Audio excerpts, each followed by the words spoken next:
I did not argue when my mother smiled and told me to move out by Friday. I simply nodded at the papers my sister held like a verdict and opened the door for them.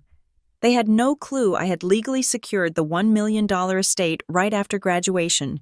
2 days later, they returned with a moving truck only to realize that the house they thought they had stolen was actually a fortress I had already locked tight. My name is Piper Young, and I had been waiting for the sound of tires on gravel for exactly 22 days. From the window of the second-floor study, the view of Harbor Hollow was painted in shades of steel gray and pine green. The fog was rolling off the water, clinging to the ancient cedar trees that lined the driveway.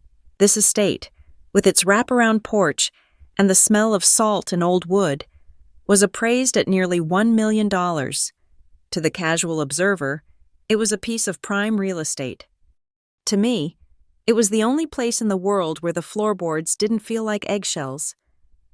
I watched the black SUV pull up. It was my father's car. He parked crookedly, aggressively, the front bumper hanging over the edge of the flagstone path. It was a power move, subtle but intentional. He was marking territory. I took a sip of my coffee. It was cold. I checked my watch. It was 10 in the morning on a Tuesday. I was 28 years old. I had just graduated with a master's degree that nobody in that car cared about, and I was about to play the most difficult role of my life. I walked downstairs. I did not hurry. The house was silent around me. It was a heavy, comforting silence, the kind that only exists in houses built 80 years ago, where the walls are thick plaster and the doors are solid oak. I reached the bottom of the foyer stairs just as the front door swung open without a knock. They walked in as a formation. My mother, Elaine, led the charge. She was wearing a beige cashmere cardigan that looked soft, but probably cost more than my first car. Her hair was perfectly coiffed, sprayed into a helmet of blonde defiance against the humidity outside. Behind her was Grant, my father, checking his phone as he stepped over the threshold, bringing a gust of damp, cold air with him, and between them, protected like a diamond in a velvet box, was Tessa. My younger sister looked radiant. Of course, she always did. She was wearing a trench coat belted tight at the waist, her eyes bright and predatory as they swept over the foyer. She wasn't looking at me. She was looking at the chandelier. She was looking at the wainscoting. She was assessing. "Piper," my mother said. It wasn't a greeting. It was an acknowledgement of an obstruction. "Mom," I said. "Dad, Tessa." I stood near the staircase, my hands clasped loosely in front of me. I made sure my posture was slumped just enough to suggest defeat, but not enough to look slouchy. I needed to look tired. I needed to look like I had given up. Elaine walked over to the console table and ran a finger along the surface, checking for dust, finding none. She frowned slightly, then turned her full, beaming attention to me. It was a smile that didn't reach her eyes. It was the smile of a shark that had just smelled blood in the water. "We need to talk, honey," Elaine said. Her voice was incredibly soft. It was the tone she used when she was firing a housekeeper or sending a meal back at a restaurant because the garnish was wrong. "Why don't we go into the living room?" They didn't wait for my answer. They walked past me into the main living space, the room with the massive stone fireplace and the view of the lake. Grant sat in grandfather's leather armchair. The leather groaned under his weight. My stomach tightened, a sharp, physical reject against seeing him in that chair. But I kept my face blank. Tessa didn't sit. She walked to the window, turned her back to the room, and looked out at the property. "So," Grant said, putting his phone away. He clasped his hands and leaned forward, adopting the pose of a benevolent patriarch, delivering hard wisdom. "We have been discussing the situation, the estate, the future." "The situation," I repeated flatly. "Yes," Elaine said. She remained standing, hovering near Grant. "We know you have been staying here since the funeral to help clear things out, and we appreciate that. Piper, truly, you have been very helpful." "But," Tessa said, turning around. She cut through the air with a single word. "It is time to move forward. Tessa reached into her oversized designer tote bag and pulled out a thick manila envelope. She held it differently than one holds a magazine or a letter. She held it like a weapon. She tapped it against her palm. A rhythmic, dull thud. "We have gone through the probate details," Tessa said. Her voice was crisp, professional, the voice of someone who believes they are the smartest person in the room. "Mom and Dad have decided to transfer the deed. We expedited the filing. The house is going to be in my name." She said it so casually. The house is going to be in my name, as if she were ordering a latte. Grant nodded solemnly. "It makes the most sense. Piper, Tessa is getting married next year. She needs the space. You have your life, in the city. You are single. You don't need a 5-bedroom estate in Harbor Hollow. It is too much maintenance for one person. Plus," Elaine added, stepping forward and placing a hand on my arm. Her touch was cold. "We think it is best for you to have a fresh start, somewhere smaller, more manageable." I looked at her hand on my arm. Then I looked at Tessa, who was watching me with a mixture of pity and triumph. "So," Tessa said, dropping the envelope onto the coffee table with a heavy slap, "we need you to vacate, soon." "How soon?" I asked. My voice was steady. Elaine squeezed my arm. "Friday. Sweetheart, we have contractors coming on Monday to start renovations. Tessa wants to redo the kitchen completely before the wedding planning starts in earnest." Friday. Today was Tuesday. They were giving me 72 hours to pack up 28 years of life, plus 60 years of my grandparents' history. "Friday," I said. "Yes," Grant said, his tone hardening just a fraction.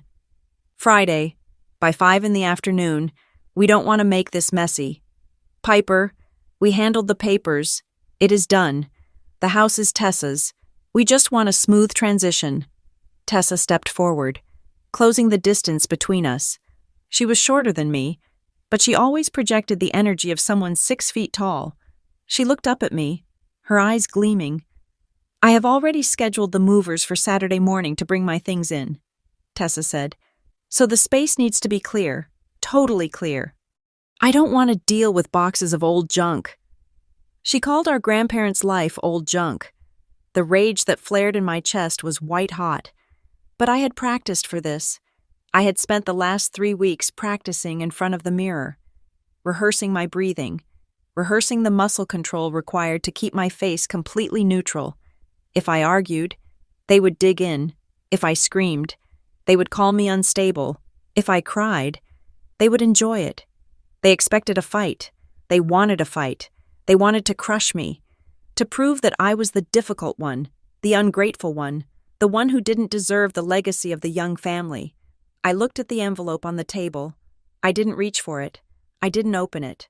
I knew exactly what was inside. I knew it contained a quitclaim deed prepared by their family attorney, waiting for signatures, or perhaps already signed by my parents as the executors, transferring ownership based on the assumption that the estate was theirs to give. I looked at Tessa. "You have the papers." "Signed and notarized." Tessa lied. Or maybe she thought it was the truth. It didn't matter. "It is over, Piper." I took a slow breath. I let my shoulders drop another inch.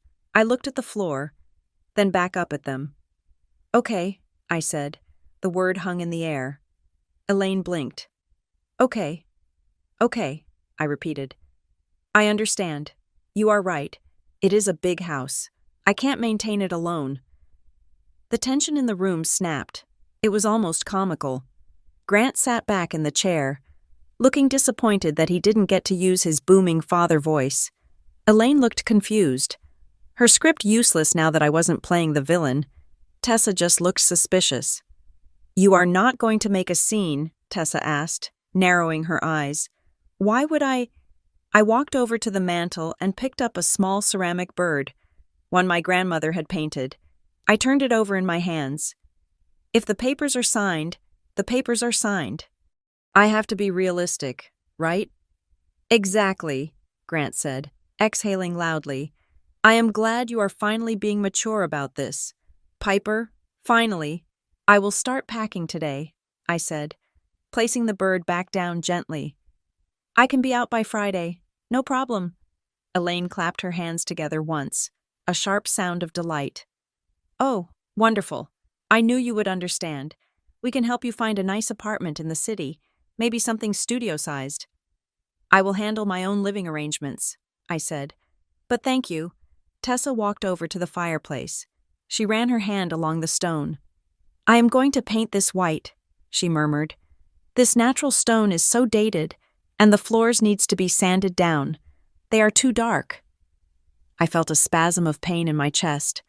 Grandfather had laid these stones himself, but I forced a small, tight smile. It will look very modern, I said. It will look expensive, Tessa corrected. She turned to me. I need the keys, now. I need to give a set to the contractor. I have a spare set in the kitchen, I said. I will get them for you. I walked into the kitchen, away from their eyes. I gripped the granite counter so hard my knuckles turned white. I counted to 10. 1, 2, 3, 4, 5, 6, 7, 8, 9, 10. I took the spare key from the hook, the key to the back door. The one that stuck if you didn't jiggle it just right, and walked back out. I handed it to Tessa. Here, I said. She snatched it from my palm without saying thank you. Great. I will be back on Friday at 5 to do the final walkthrough. If there is anything left here, the movers are instructed to trash it. Understood, I said. Come on, Grant said, standing up. We have a lunch reservation at the club. Piper, you have a lot of work to do. I do, I said. I followed them to the door. I held it open for them. I watched my mother button her coat. I watched my father check his watch. I watched Tessa tuck the folder under her arm, walking out with the swagger of a queen who has just conquered a new kingdom. See you Friday, Tessa threw over her shoulder. Drive safe, I said. I stood in the doorway and watched them get into the black SUV. I watched them back out, crushing the hydrangeas my grandmother had planted along the border of the driveway. I watched the car disappear down the winding road, swallowed by the morning fog. They were celebrating. I knew exactly what they were doing. They were going to drive to the country club, order champagne, and toast to their cleverness. They would laugh about how easy it was. They would say I was weak. They would say I was finally broken. They didn't ask the right questions. They didn't ask why I wasn't at my graduation party 3 weeks ago. They didn't ask where I was the Tuesday following the ceremony. They didn't ask why the mail had stopped coming to the house 10 days ago. If they had looked closely at the papers Tessa was holding, they might have noticed that the deed they were relying on was based on a will that had been superseded. But they didn't look. They never looked. They just assumed that because they were loud, and because they were aggressive, they were right. I closed the heavy oak door. I didn't lock it. Not yet. I leaned my back against the wood and slid down until I was sitting on the foyer floor. The house was quiet again, but the silence had changed. It wasn't heavy anymore. It was vibrating. I reached into my pocket and pulled out my phone. My hands were perfectly steady now. I opened a messaging app that was encrypted. I scrolled to a contact I had saved simply as verify. I typed a single message. They have started. Please arrive on schedule. I watched the delivered checkmark appear, then the read checkmark. I stood up and brushed the dust off my jeans. I walked over to the front door and placed my hand on the brass knob. It was cold and solid metal, worn smooth by 60 years of my grandfather's hand, and then my hand. My family thought this door was the only thing separating them from ownership. They thought that by Friday, they would have the right to change the locks. They didn't realize that the lock wasn't the barrier. I looked at the brass mechanism and felt a cold, sharp satisfaction settle in my gut. They were coming back in 48 hours with trucks and contractors and dreams of white-painted stone. They were coming back to claim a prize. They had no idea that I had already turned the entire house into a vault, and I was the only one who knew the combination. The silence that followed my family's departure was not empty. In this house, silence had texture. It had weight. I walked from the foyer into the kitchen, the room that had always been the beating heart of the estate. The air here still smelled faintly of cinnamon and lemon oil, a scent that had permeated the drywall over 4 decades. Outside the bay window, the waters of Harbor Hollow lapped against the retaining wall. It was a rhythmic, sloshing sound, like a giant animal breathing in its sleep. I closed my eyes and listened. This was the sound that had put me to sleep every summer since I was 4 years old. To my parents, this noise was just dampness that rotted the siding. To Tessa, it was a backdrop for a selfie. To me, it was the only lullaby I had ever known. I made myself a cup of tea, using the chipped blue mug that my grandfather, Walter, used to drink his coffee from. As the steam rose, hitting my face, the adrenaline from the confrontation in the hallway began to fade, replaced by a deep, aching nostalgia. Growing up, love in the Young family was a finite resource.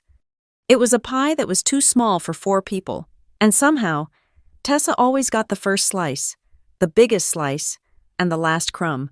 I did not hate her for it back then. It is hard to hate the sun for shining, even if it burns you. I just learned to stand in the shade. I was the independent one. That was the label Elaine and Grant slapped on me before I could even tie my own shoes. "Piper is fine," my mother would say at dinner parties, waving a hand dismissively while Tessa performed a tap dance or recited a poem in the center of the living room. "Piper is self-sufficient. She doesn't need fussing over." It sounded like a compliment, but even at 7 years old, I knew it was a dismissal. It meant, do not ask us for help, do not have needs, do not be inconvenient. Independence is just a fancy word for neglect that has been rebranded as a virtue. But here, in this house at Harbor Hollow, the rules were different. My grandmother, June, did not care about independence. She cared about whether you had eaten. She cared about whether you were warm. I remember running away here when I was 16. I had gotten a B on a chemistry test, and the disappointment at home had been so thick, so suffocating, that I felt like I couldn't breathe. I drove my beat-up sedan 2 hours to the coast. Arriving at midnight, Grandfather Walter had opened the door. He didn't ask why I was there. He didn't ask about school. He just looked at my tear-streaked face, stepped aside, and said, "The kettle is on." That night, we sat on the back porch, listening to the wind chimes. Those chimes were made of heavy copper tubes that Walter had cut himself. They didn't tinkle. They resonated. They sang in low, mournful tones that vibrated right through your chest. You are trying too hard to be what they want. Walter had told me that night, his voice rough like tree bark. You can't carve a statue out of water. Piper, stop trying to hold their shape. I stayed for the weekend. We didn't talk about grades. We gardened. We walked the perimeter of the property. I helped him fix the loose railing on the dock. For 48 hours. I wasn't the disappointment or the independent one. I was just Piper. I was just a girl who was loved simply because she existed. That was the magic of this house. It was the only place where I didn't have to earn my space. But houses, like people, get old. And people, unlike houses, cannot be renovated indefinitely. The decline started 5 years ago. It began with small things. June forgetting to turn off the stove. Walter losing his balance on the stairs. The phone calls to my parents became frequent, but the visits did not. "We are just so swamped with the business," Grant would say on the phone, his voice tight with fake regret. "Can you drive down there this weekend? Piper, check on them. You are so good with them." So I went. I went every weekend, then every 3 days. Then, during the last 2 years of my master's degree, I moved my entire life into the guest room downstairs so I could be there every night. I became the keeper of the decline. I was the one who learned the difference between a confused wander and a dangerous exit-seeking behavior. I was the one who labeled the cupboards so June wouldn't put the milk in the pantry. I was the one who sat with Walter when his lungs rattled like dry leaves, holding his hand until the morphine kicked in. I managed the money, too. That was the part my parents never asked about, because asking would have required them to get involved. Walter had handed me the checkbook 3 years ago.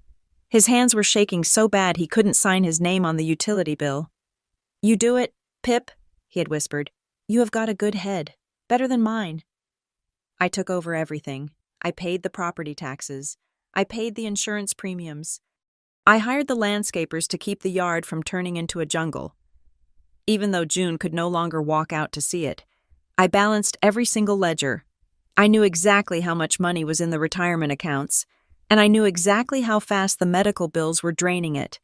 And where were Elaine, Grant, and Tessa? They came for Thanksgiving. They came for Christmas if they didn't have a better offer in the Caribbean. I remember one specific visit. 6 months before June passed, Tessa had driven down in her new convertible. She walked into the house, wrinkling her nose at the smell of antiseptic and old age that I couldn't quite scrub out of the carpets. "God, it is depressing in here," Tessa had said, dropping her bag on the table I had just wiped down. She looked at me, wearing oversized sweatpants and no makeup, dark circles under my eyes from 3 nights of no sleep. "You look terrible. Piper, you really need to take better care of yourself. It is not healthy to bury yourself alive here." Elaine had walked around the living room, touching the antiques. She wasn't looking at them with affection. She was looking at them like an auctioneer. "That grandfather clock is an original, isn't it?" Elaine had asked, tapping the glass. "I wonder what that would fetch in the city." "Mom, Grandma is sleeping in the next room," I had hissed, angry tears stinging my eyes. "I am just being practical," she had sniffed. "June won't need a clock forever. We have to think about the estate." The estate. That was all they saw. They didn't see the home. They saw a portfolio asset. They saw a line item on a spreadsheet. When June died, they cried beautifully at the funeral. Tessa gave a eulogy about baking cookies with Nana that was entirely fictional, considering she hadn't baked a cookie with June in 15 years. But the crowd ate it up. They patted Grant on the back. They told Elaine she was so strong. I stood in the back, dry-eyed, because I had done my grieving while changing bedsheets and spoon-feeding broth. After June was gone, Walter faded fast. It is a cliché, but it is true. He didn't want to be here without her, but in those final months, his mind, which had been foggy for a year, suddenly cleared. It was a phenomenon the doctors called terminal lucidity. 2 weeks before he died, which was just 5 weeks ago, Walter called me to his bedside. The room was dark, lit only by the street lamp outside casting long shadows across the quilt. "Piper," he rasped. "I am here, Grandpa," I said, putting down the book I was reading. He gripped my hand. His grip was surprisingly strong, a ghost of the carpenter he used to be. "They are coming," he said. I thought he meant the doctors, or maybe angels, if you believe in that sort of thing. "Who is coming?" "The vultures," he said. He looked me dead in the eye, his blue eyes sharp and terrifyingly aware. "Your parents, Tessa. They are waiting for the clock to stop so they can strip the gears." A chill went down my spine. I hadn't told him about the comments Elaine made about the clock. I hadn't told him about Grant asking to see the bank statements just for safekeeping. "They think I am asleep," Walter whispered. "They talk over me. They talk about selling the lot. They talk about subdividing the land. They think because I am old, I am deaf. I won't let them hurt the house," I promised. He shook his head violently.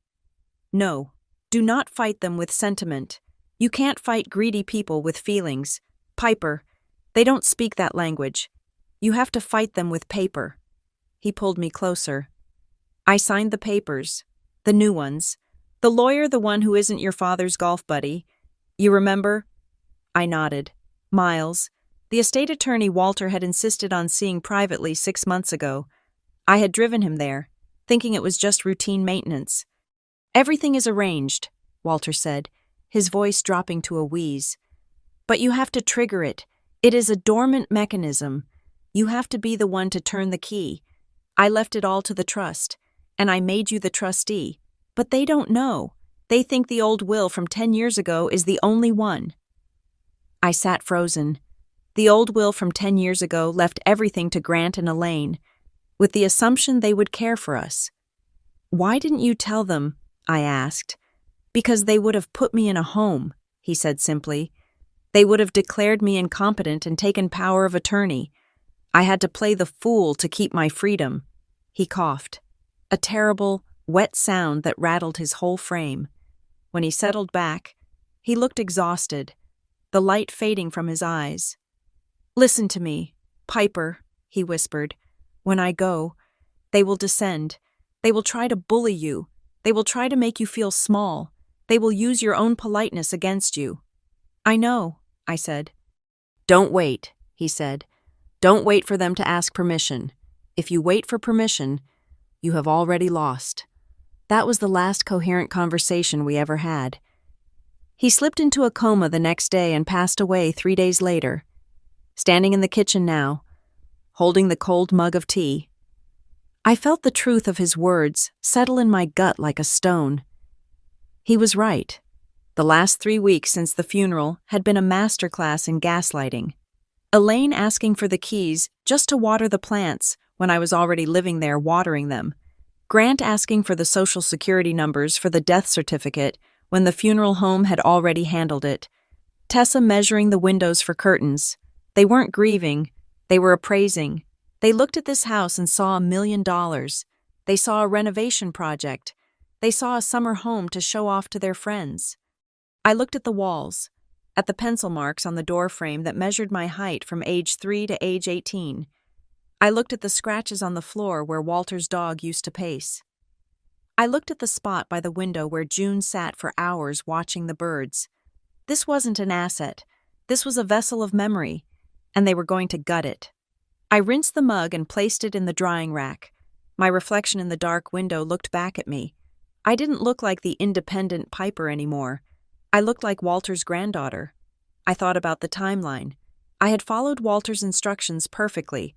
I had met with Miles immediately after the graduation ceremony, a ceremony my parents attended for 45 minutes before leaving for a dinner reservation I wasn't invited to. While they were eating steak, I was signing the trust documents that activated the transfer of the deed upon Walter's death. But I hadn't filed the public notice immediately. Miles had advised me to wait until the contest period window was tricky, or rather, to let them make the first move so their intent to bypass the true will was documented. Now, they had made their move. They had forged ahead with the old will, ignored the possibility of a new one, and tried to physically displace me. I walked to the living room and picked up the envelope Tessa had left. I didn't need to open it to know it was a threat wrapped in legalese. I remembered Walter's voice. Don't wait for them to ask permission. I wasn't waiting anymore. I walked to the front door, the same door I had closed on them an hour ago. I locked the deadbolt, then I engaged the second lock, the heavy brass slide bolt that Walter had installed 40 years ago after a string of break-ins in the county. It made a solid, final thunk sound, but that wasn't enough. I went to the hallway closet and pulled out the small toolbox. I walked back to the front door. With steady hands, I began to dismantle the entire handle mechanism. If they wanted to get back in on Friday with their keys, they were going to be very disappointed, because by the time the sun went down tonight, there wouldn't be a keyhole left to insert a key into. I was going to replace every entry lock on the house with biometric smart locks that I had bought 2 weeks ago and hidden in the garage. Locks that only responded to my fingerprint and a code that existed only in my head. Let them come with their movers. Let them come with their papers. I took the first screw out of the faceplate. Everything is arranged, Walter had said. You just need to be awake. I was wide awake now, and I was about to give the young family a very rude awakening. I stood in the foyer, the screwdriver still heavy in my hand, listening to the silence of the house. The new biometric lock on the front door hummed softly, a green light pulsing once before fading into the matte black finish. It was done. The physical perimeter was secure, but as I stared at the door, my mind drifted back to the conversations that had led me to this extreme measure. The ambush today hadn't come out of nowhere. It had been foreshadowed in 100 small, slippery comments over the last 3 weeks. They were like hairline fractures in a dam, invisible at first, but if you ran your fingers over them, you could feel the pressure building behind the concrete. I walked back into the kitchen and sat down at the island. I opened my laptop. While I waited for the system to boot up, I let myself replay the tea summit from 10 days ago. It had been a Sunday. The funeral flowers were just starting to wilt on the sideboard. dropping dead petals onto the mahogany surface. Elaine and Grant had come over under the pretense of checking on me. They brought pastries from a bakery in the city, the kind that cost $8 apiece and tasted like cardboard. "We are just worried about you, Piper," Elaine had said, pouring tea into grandfather's delicate china. She didn't ask if I wanted tea, she just poured it. "This house, it is a monster to maintain. Have you seen the heating bill for last January? I found it in the study." She had been snooping. Of course she had. "It is high," I had replied, keeping my voice neutral. "But the insulation in the attic helps." "Does it?" Grant chimed in. He was leaning against the counter, eating a croissant without a plate, letting flakes fall onto the floor I had just swept. "We were looking at the property tax assessment. It went up again this year, $12,000. Piper, that is not pocket change for a girl your age." "I have savings," I said. "Savings burn fast," Grant said, shaking his head with a grimace that was supposed to look like paternal concern but looked more like a bank manager denying a loan. "And then there is the inheritance tax implications. If we don't handle the transfer correctly, the government is going to take 40%. Do you want that?"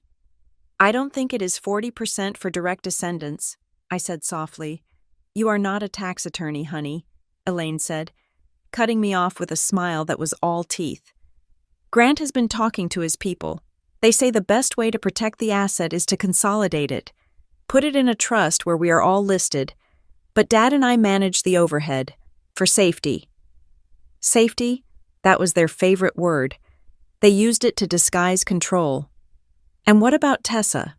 I had asked. Elaine sighed, the sound of a martyr. "Tessa is fragile right now. She needs stability. She has been looking at condos in the city, but the market is impossible. We were thinking, just hypothetically, that if we all owned this place, Tessa could use it as a base. It is only fair. Grandpa and Grandma would have wanted everything split equally. Don't you think?" Fair. That word triggered a memory so sharp I almost dropped my tea. I remembered Aunt Sarah, 7 years ago. Grant's sister, Sarah, had lent my father $50,000 to cover a short-term liquidity issue in his business when she needed it back for her daughter's tuition. Grant and Elaine had invited her to dinner. They didn't bring a check. They brought a narrative. They told the rest of the family that Sarah was being predatory, that she was trying to bankrupt her own brother during a hard time. They spun the story until Sarah wasn't the lender anymore. She was the villain. She never got the money back. She just got a reputation for being greedy. I looked at my parents in that kitchen 10 days ago, and I saw the same script being written for me.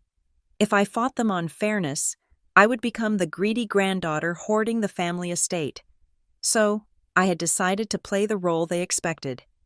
The role of the overwhelmed, soft-spoken girl who was good at following orders but bad at math. "I suppose you are right," I had said, lowering my eyes. "It is a lot of money. I don't know if I can handle the taxes alone." I saw the tension leave Grant's shoulders. I saw Elaine exchange a quick, victorious glance with him. They thought they had me. They thought I was folding. "Exactly," Grant said, his voice rich with relief. "We just want to help you. Piper, we will get the paperwork drawn up. You won't have to worry about a thing." That was 10 days ago. Then came Tessa's visit. 4 days later. She hadn't brought pastries. She had brought a tape measure, though she tried to hide it in her purse.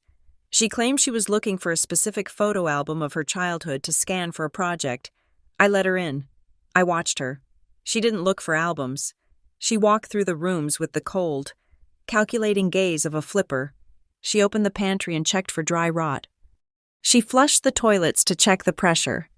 She stood in the center of the living room and spun around slowly, not taking in the memories, but calculating square footage. "This wall," she had said, tapping the partition between the kitchen and the dining room. "It is load-bearing, isn't it?" "I think so," I said. "Grandpa built it to support the upper deck." "Pity," Tessa muttered. "It really closes off the flow. An open concept would add at least $50,000 to the value." She caught herself and looked at me, flashing a bright, fake smile. "I mean, if we ever decided to sell, which we won't, obviously. But it is good to know the equity, right? Right, I said, later that afternoon, while she was pretending to look through a bookshelf in the hallway. I saw her pull out her phone. She angled it to take a picture of a document I had left intentionally on the side table. It was a fake utility bill I had mocked up, showing an overdue balance of $3,000. I wanted them to think I was drowning. I wanted them to think the ship was sinking so they would rush to rescue it and, in their haste, make mistakes. Tessa snapped the photo and slipped the phone back into her pocket. "You know, Piper," she said, her voice dripping with faux sympathy, "if you are struggling, you can tell us. Mom says you haven't been working much since graduation." "I am managing," I lied.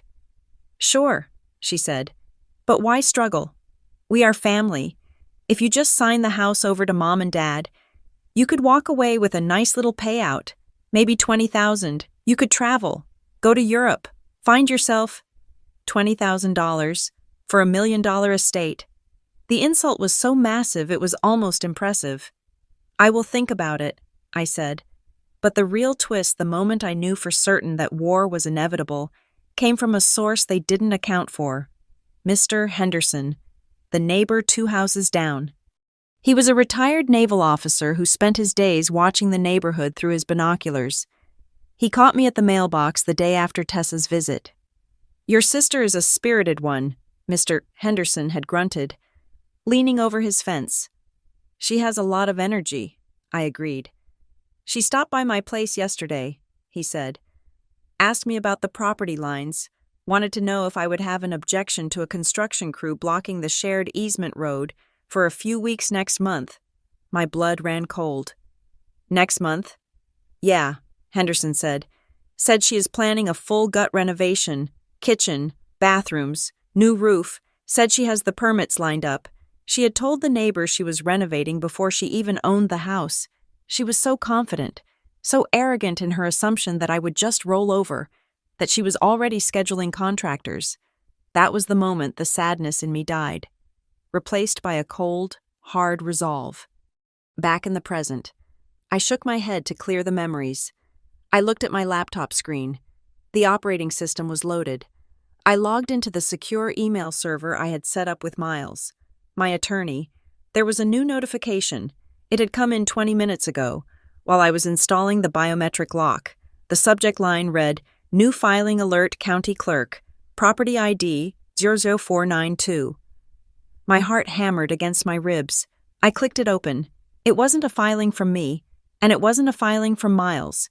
It was an automated alert from the service I had subscribed to, the one that monitored any legal activity regarding the address. Document type quitclaim deed, grantor Elaine Young, executor, grantee Tessa Young, status pending review. I stared at the screen. They had done it. They had actually forged ahead. They had filed a deed transferring the property from the estate to Tessa, bypassing me entirely, based on the assumption that the old will was the valid one and that I wouldn't notice until it was too late. They thought the filing would slip through the bureaucratic cracks. They thought by the time I realized what happened, the title would be in Tessa's name, and I would be the one having to sue to get it back, a process that takes years and costs thousands. They moved fast, faster than I expected. But then I saw the timestamp on the digital receipt attached to the filing. They had submitted it electronically yesterday afternoon. I felt a smile tug at the corner of my mouth. It wasn't a happy smile. It was the smile of a chess player who watches their opponent move their queen into a trap they spent 10 turns setting up.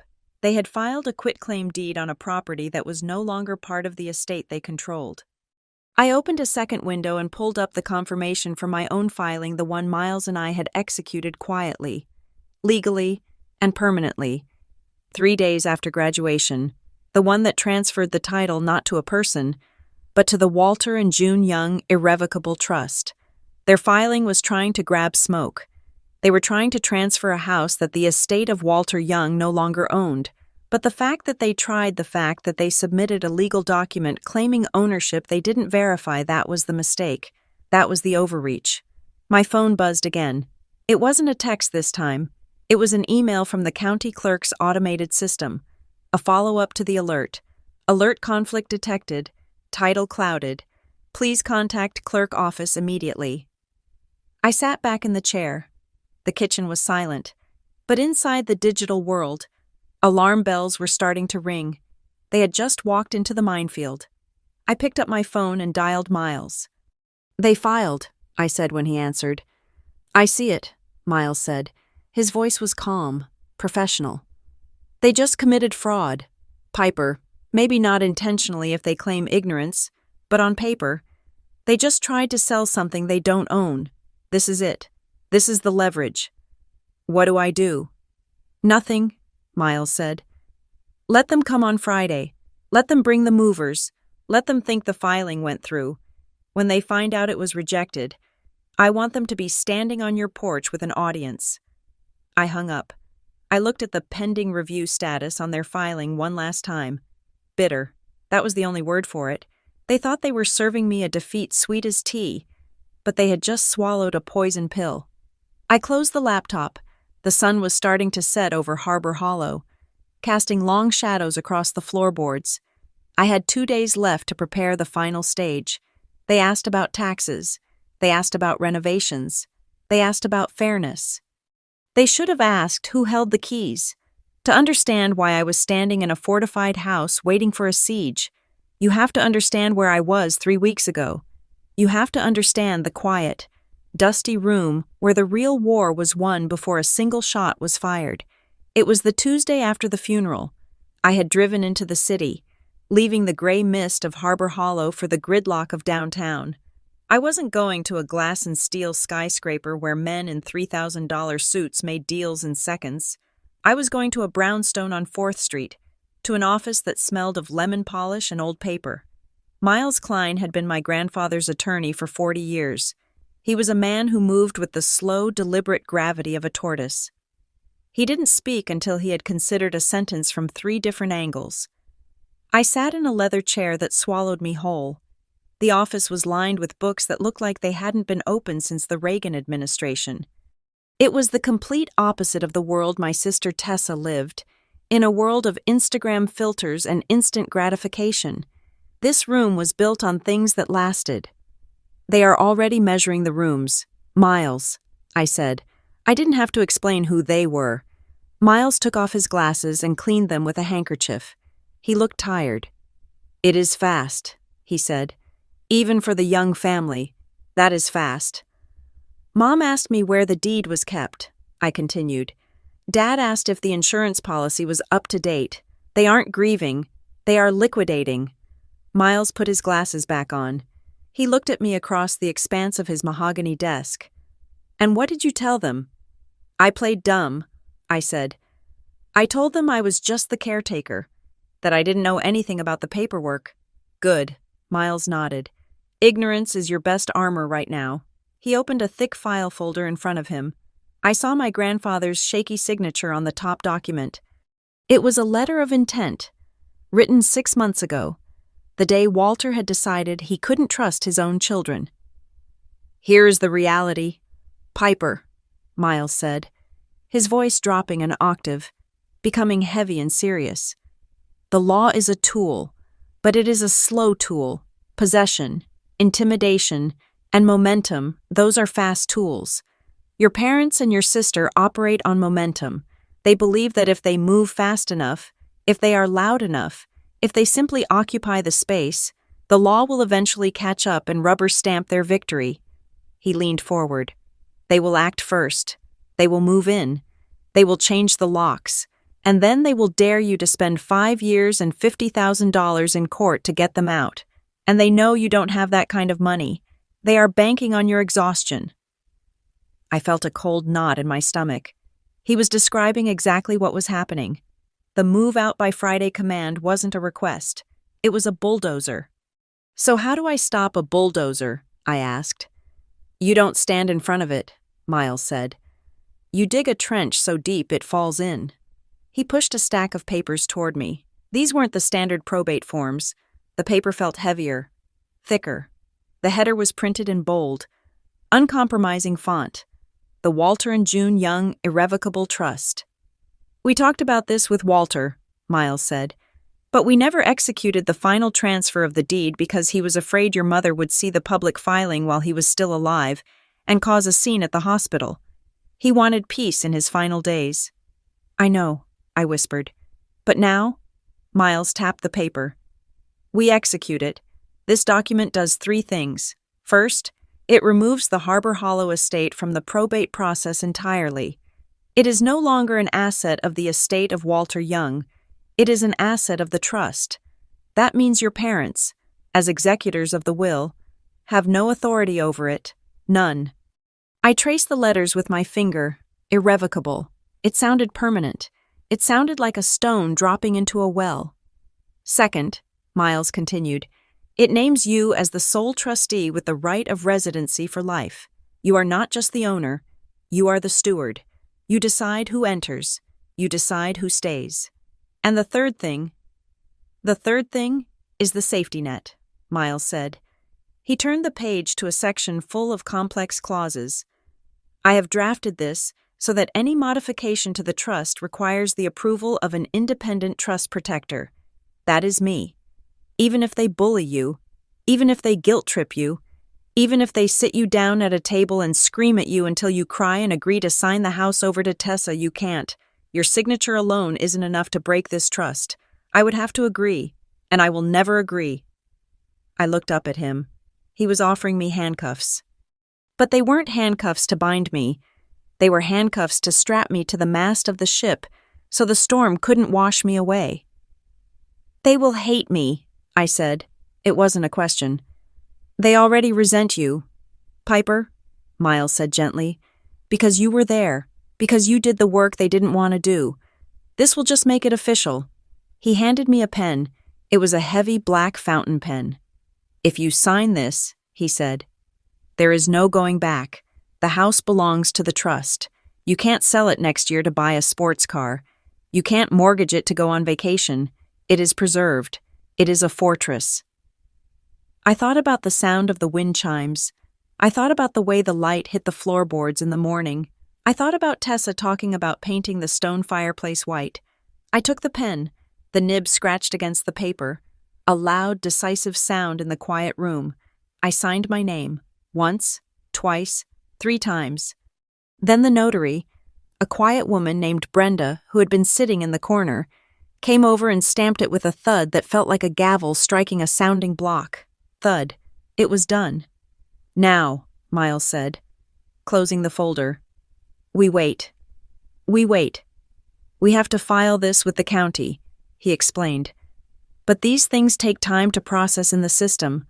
While it is processing, your family is going to try things. They're going to try to file their own papers. They might even hire one of those online deed filing services. Tessa mentioned something like that, I said. She said she has people handling the paperwork. Miles scowled. Predators. There are companies that prey on new heirs. They file quitclaim deeds without doing a proper title search. They take the fee and leave you with a legal mess. If your sister uses one of them, she is going to create a cloud on the title.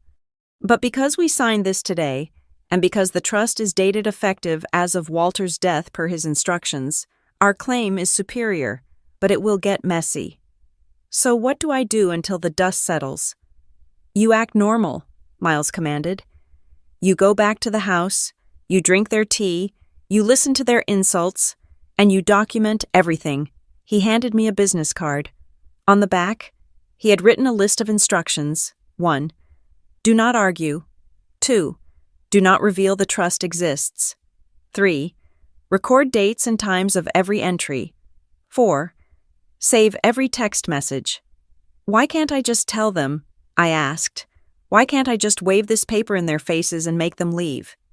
Because if you tell them now, Miles said, they will try to destroy the credibility of the trust before it is fully recorded. They will claim Walter was incompetent when he drafted it. They will claim you manipulated him. They will drag this into court immediately. He leaned back. But if you let them think they have won, if you let them walk up to that door believing they own the place, and then we drop the wall on them, their shock will be our advantage. They will overplay their hand, and when they do, we will have them on record trespassing. So I went back to Harbor Hollow. For 3 weeks, I lived a double life. In the mornings, I was the dutiful, submissive daughter. I nodded when Grant lectured me about financial responsibility. I stepped aside when Tessa walked through the hallway as if she were on a runway. I said, "Okay," when Elaine told me to pack my things. But at night, I was an archivist of their greed. I created a folder on my encrypted drive. I named it The Evidence. I took screenshots of the text messages Tessa sent me. Tessa, Tuesday, 10:14 a.m. a.m. Don't forget to clean out the garage. I need space for the Porsche. Elaine, Wednesday, 8:30 p.m. Make sure you leave the antique silver. That is family property, not yours. Grant, Friday, 2:00 p.m. I canceled the landscaping contract. I will hire my own guys once we take possession. Every text was a brick in the wall I was building against them. They were documenting their own intent to seize the property without waiting for probate to close. I installed the audio recorders in the living room, legal in my state, as long as one party, me, consented to the recording. I captured the conversation where Grant admitted he needed to leverage the house to cover a business loan. I captured Tessa laughing about how she was going to evict the hermit. It was exhausting. It felt like living with a knife pressed against my throat, waiting for permission to breathe. But the hardest part wasn't the fear. It was the heartbreak. Listening to them, really listening to them, stripped away the last layer of childhood denial I had been clinging to. I realized they didn't just want the house. They wanted to erase me from it. To them, I wasn't a family member. I was a squatter. I was an obstacle to be removed so the real life their life could begin. Yesterday, after the confrontation in the hallway where they told me to be out by Friday, I called Miles again. They set a deadline, I told him.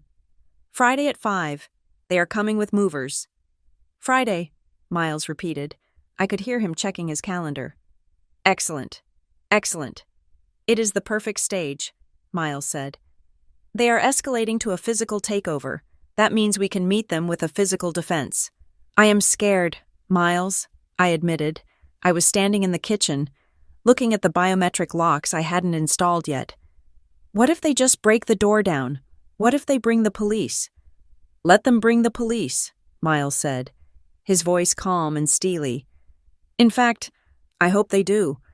The police enforce the law, and the law is on your side. He paused, and I heard the scratch of his pen. I am not coming alone on Friday. Piper, Miles said. I am bringing someone with me. Another lawyer.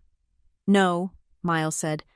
A witness, an official from the county process server's office, someone whose job is to verify the delivery of legal documents and the status of occupancy, a neutral third party. When your father starts screaming and your sister starts crying, this person won't care. They will just write it down. A witness, I repeated. Exactly, Miles said. We are going to let them walk right up to the trap. We are going to let them think the door is opening for them. And then, we are going to show them exactly who holds the keys. I hung up the phone. The memory of that meeting in the dusty office anchored me. I looked at the text message history on my phone. Tessa movers are booked. Hope you are packed. I didn't reply. I didn't need to. I had signed the paper. I had engaged the trust. The trap was set. Now, all I had to do was wait for them to step on the trigger. The strangest thing about a shark attack is not the bite. It is the water going still right before the strike. In the 48 hours leading up to the Friday deadline, my family stopped barking orders.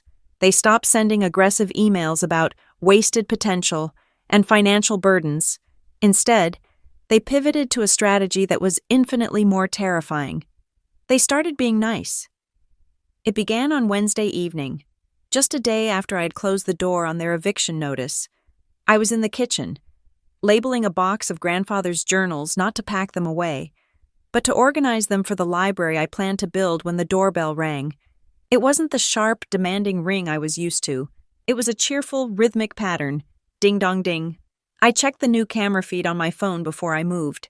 Standing on the porch were Elaine and Tessa. They weren't holding legal papers this time. They were holding a casserole dish and a bottle of wine. I opened the door, leaving the security chain engaged for a fraction of a second too long. just to let them feel the resistance. Then I slid it back and smiled. My smile was a mirror of theirs, thin, polite, and completely empty. "Surprise?" Elaine chirped. She was wearing an apron over her designer blouse, a costume of domesticity she hadn't worn since I was 6. "We thought you might be too busy packing to cook, so we brought dinner, lasagna. Grandma's recipe?" It wasn't Grandma's recipe. Grandma June used a specific blend of sausage and fennel. I could smell the distinct, sterile aroma of a store-bought gourmet meal wafting from the dish, but I stepped back. "That is so thoughtful," I said. "We are family." "Piper?" Tessa said, breezing past me. She placed the wine on the entry table. "We just want to spend some quality time together before the transition." The transition? That was their new word for kicking me out. It sounded like a corporate merger, or a gender reveal party, or a death. We sat in the dining room. The air was thick with a performance so elaborate it deserved a stage. Elaine served the lasagna with a flourish, talking about how much she missed the old days when we would all gather here for 4th of July. She conveniently forgot that for the last 10 years, she had spent every 4th of July in the Hamptons because the humidity at Harbor Hollow frizzing her hair. "Do you remember when Dad taught you to ride a bike on the driveway?" Tessa asked, taking a sip of wine. Her eyes were locked on my face, scanning for a crack in my armor. "I do," I said. "I fell into the hydrangeas." "Exactly." Elaine laughed, a sound like breaking glass. "Such good memories. That is why we want to keep this house in the family. Piper, to protect those memories. We were worried that if you were here all alone, you might get overwhelmed. You might sell it to strangers." "I would never sell," I said softly, staring at my fork. "Of course not," Grant said. He had arrived 10 minutes late, claiming traffic, but I suspected he had been on a call with his bank. He cut into his lasagna with surgical precision. "But life happens. Taxes happen. We just want to take the burden off your shoulders. You understand that, right? This isn't about taking something from you. It is about doing something for you." I chewed slowly. "I appreciate the concern." Then came the test. Tessa looked around the room, her gaze lingering on the heavy oak wainscoting. "You know," she said, her voice light and teasing, "if this place were mine legally, I would probably paint all this wood white, make it look like a beach cottage, open it up, maybe knock down that wall to the kitchen." She paused, waiting. She wanted me to snap. She wanted me to scream that Grandfather carved that wood himself. She wanted me to reveal that I cared too much, because if I cared too much, I was unstable. If I was unstable, I was easy to dismiss. I took a sip of water. "White is a very popular color," I said flatly. "It bounces the light well." Tessa blinked. She looked disappointed. She had thrown a dart and it had hit a wall of marshmallows. "Right," she said, recovering. "Exactly. Glad you agree." Grant cleared his throat. The pleasantries were over. Now came the extraction. "Speaking of the transition," Grant said, leaning forward, "we need to make sure the paperwork is clean for the handover on Friday. I was looking for the original property tax binders, the ones from 98 through 2005. Walter was obsessive about keeping them. Do you know where they are?" "And the safe key?" Elaine added, trying to sound casual. "The one for the wall safe in the study. I think I left a few pieces of jewelry in there years ago. I should probably get them out before the movers come." She hadn't left jewelry there. The safe contained the original deed to the land, the one hand-signed in 1945. They wanted the originals. They wanted to erase any paper trail that didn't match their narrative. I looked at them. 3 predators sitting around a table, napkins on their laps, asking me to hand over the knife they intended to stab me with. I widened my eyes, channeling every ounce of the overwhelmed daughter persona they had assigned to me. "I am not sure," I stammered. "I started moving boxes around last week. Everything is in such a mess. There are piles everywhere. I think I saw the tax binder in the garage, or maybe the attic." "The attic?" Grant's eye twitched. He hated the attic. It was dusty and hot. "I am sorry," I said, dropping my head. "I am just so bad at organizing. You know me, always scatterbrained." "It is okay, sweetie," Elaine said through gritted teeth. "We can look for them together on Friday." "Oh," Tessa suggested. "I could go look now, while we have dessert." "The bulb is out in the attic," I lied. "It is pitch black up there, and there are bats." "Bats." Tessa recoiled. "Huge ones," I said. "I would hate for you to get bitten right before the wedding photos." Tessa sat back down. The immediate threat of physical search was averted, but I knew I had only bought time. Later that night, while Elaine was pretending to help me wash dishes, which really meant she was standing by the sink holding a towel while I did the scrubbing, I walked into the living room to collect the wine glasses. Tessa was sitting on the sofa, her phone illuminated in the dark. She didn't hear me approach on the thick rug. I stood behind the sofa for 3 seconds. That was all I needed. She wasn't on Instagram. She wasn't texting her fiancé. She was on a website with a garish yellow banner that read, "Quick Inheritance, Com, Expedited Estate Transfers Title Correction." I saw her thumb hovering over a button that said, "Upload Will." My blood ran cold, then hot. Miles had warned me about this. These were the document mill's automated legal services that didn't ask questions, didn't verify mental capacity, and didn't check for conflicting trusts. They just took a PDF and a credit card and generated a filing. "Is the Wi-Fi working okay?" I asked loudly. Tessa jumped so hard she almost dropped the phone. She slammed the screen against her chest, her eyes wide with guilt. "Jesus, Piper," she hissed. "Don't sneak up on people." "Sorry," I said. "Just wanted to get your glass." "I was just checking work emails," she lied, her face flushing pink. "You work too hard," I said. I took the glass and walked back to the kitchen. My hands were shaking. Not from fear, but from rage. They weren't just greedy. They were reckless. Tessa was about to feed my grandfather's legacy into a meat grinder of automated law just to save a few weeks of probate. That was the moment I decided the passive defense wasn't enough. The next morning, Thursday, I ramped up the physical security. I had already installed the biometric deadbolts, but I had kept them in dummy mode, meaning they still accepted the old physical keys. I didn't want to lock them out completely until the trap was sprung. But now, I needed eyes. I spent the morning installing micro cameras. I didn't put them in the obvious places. I put one inside the hollowed-out spine of a book on the hallway shelf. I put one in the ventilation grate overlooking the kitchen. I put one facing the driveway, hidden in the birdhouse. These weren't just for security. They were for the audience I hoped to never need a judge. By Thursday afternoon, the nice act began to crumble. The deadline was 24 hours away, and they still didn't have the tax binders, the safe combination, or the feeling that I was truly packing. Elaine called me at 2 in the afternoon. Her voice had lost the sing-song quality of the lasagna dinner. "Piper," she said, no greeting. "I am sending a list of items you need to leave behind. The movers need to know what to wrap and what to trash." "Okay," I said. "And listen," she said, her voice dropping. "We need to talk about the car. Dad says the title for the sedan is in Walter's name. You can't drive it off the property on Friday.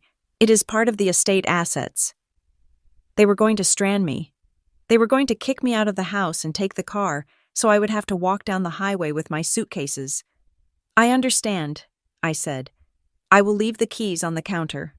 "Good," she said. "We just want this to be clean. Don't make it hard. Piper, we are all tired." "I am tired too." "Mom," I said honestly. "We will be there tomorrow at 5 sharp," she said. "Make sure the driveway is clear for the truck." She hung up without saying goodbye. I sat in the silence of the house. I looked at the car keys on the table. The sedan was indeed in Walter's name, but what they didn't know because they hadn't asked was that Walter had transferred the title to the trust along with the house. The car wasn't theirs. It was mine to manage, but I would leave it in the garage, let them think they had grounded me. The sun began to set on Thursday evening. The house groaned as the temperature dropped, the timbers contracting in the cool air. It was a sound I would miss if I ever actually left, but I wasn't leaving. I was sitting on the floor of the empty living room. I had moved all my personal furniture into the locked master suite to stage the move-out appearance when my phone buzzed. It was a text from Tessa. It wasn't a question. It wasn't a joke. It was a command. Tessa. We are coming early tomorrow, noon, bringing the notary and the final release forms. Don't leave until you sign. Talking in person is easier. I stared at the screen. Noon. They were moving the timeline up. They were anxious.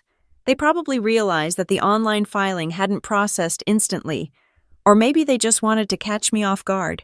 They were bringing a notary to force a signature. They were going to corner me in the kitchen, put a pen in my hand, and use the sheer weight of 3 against 1 to bully me into signing away my rights. I typed a reply, then deleted it. I didn't need to reply. I stood up and walked to the front door. I looked at the keypad. I punched in the sequence that took the lock out of dummy mode and into fortress mode. Beep, beep, whir, click. The sound of the deadbolt sliding home was the most satisfying sound I had ever heard. Let them come at noon. Let them bring their notary. Let them bring their fake smiles and their lasagna dishes and their greed. I wasn't going to be the daughter who served tea and apologized for taking up space. Tomorrow, for the first time in 28 years, I was going to be the one who opened the door, or more accurately, the one who decided if it opened at all. The Friday morning sky over Harbor Hollow was not just gray. It was the color of a bruised lung. The fog had rolled in off the water overnight, thick and suffocating, erasing the horizon line where the lake met the sky. It was the kind of weather that made sounds travel too far: the snap of a twig, the cry of a heron, the crunch of tires on gravel. I was standing in the foyer, watching the driveway monitor I had hidden in the bookshelf. It was exactly noon. They were punctual. I had to give them that. When it came to taking things that didn't belong to them, the young family operated with the precision of a Swiss watch. The black SUV emerged from the mist like a shark surfacing. It didn't park in the designated guest spot. It pulled right up to the front steps, the tires crushing the edge of the lawn. This was no longer a visit. This was an occupation. I watched them get out. They didn't move like a family coming to visit a relative. They moved like a board of directors arriving for a hostile takeover. They stood close together, shoulder to shoulder, a unified front of beige trench coats and grim determination. They had rehearsed this. I could see it in the way Elaine adjusted Grant's collar, in the way Tessa checked her reflection in the car window before turning to the house. I opened the front door before they could ring the bell. I wanted to control the threshold. I stepped out onto the porch, pulling the door shut behind me. I heard the soft, electronic click of the biometric lock engaging. They didn't hear it. They were too busy looking at me. "Morning," I said. My voice was flat, carried away by the damp wind. They didn't say hello. Tessa stepped forward. She was the tip of the spear today. In her hand, she held a sheaf of papers, clipped together with a heavy metal binder clip. The top page was thick, official-looking, with a stamp that looked impressively legal to the untrained eye. "It is done," Tessa said. Her voice was trembling slightly, not with fear, but with the adrenaline of victory. "The transfer is recorded. The house is in my name. Piper, legally." She thrust the papers toward me, but she didn't let go of them. She held them out like a shield, or perhaps a holy relic that would burn me if I touched it. I looked at the papers. I didn't need to read them to know what they were. It was the printout from the online service she had used 2 nights ago. It was a generated deed with a pending submission stamp from the county clerk's automated portal. To her, it looked like ownership. To me, it looked like evidence of fraud. "You filed it," I said. "We had to," Grant interjected. He was standing slightly behind Tessa, his arms crossed over his chest, looking everywhere but at my eyes. "We couldn't wait for you to drag your feet anymore. Piper, we have a responsibility to this family's assets." "Assets," I repeated. "Don't look at us like that," Elaine said. Her voice was soft. that terrifyingly gentle tone she used when she was delivering the worst news. She stepped up beside Tessa and looked at me with pity. "This isn't personal, honey. You know that, right? We love you, but you are stuck here. We are freeing you." "Freeing me," I said. "You have a life in the city," Grant said, his voice gaining strength. He gestured vaguely toward the driveway, toward the road that led away from Harbor Hollow. "You have your little apartment. You have your friends. You don't belong in a place like this. It is too big. It is too old. It requires capital you simply don't have." Tessa waved the papers again. The paper made a sharp, snapping sound in the wind. "The point is," Tessa said, her eyes hard, "it is over. The deed is filed. I am the owner of record as of this morning, so I am not asking you any more. Piper, I am telling you." She took a breath, puffing up her chest. "You need to be out. The trucks are coming." I looked at her. I looked at the way she stood, legs apart, claiming the porch my grandfather had built. I looked at the triumphant smirk she couldn't quite suppress. She thought she had won. She thought the piece of paper in her hand was a magic spell that erased my existence. I could have screamed. I could have told them right then that their filing was invalid, that the trust predated their claim, that they were committing a felony by trying to transfer a title they didn't hold. But Miles's voice was in my head. Let them overplay their hand. So I did the only thing that would make them feel truly safe. I surrendered. I let my shoulders slump. I let my face fall. I looked down at my boots, then back up at the house, letting my eyes water just enough to look defeated. "Okay," I whispered. The word hung in the damp air. Tessa blinked. She had expected a fight. She had prepared a speech about lawsuits and mental competency hearings.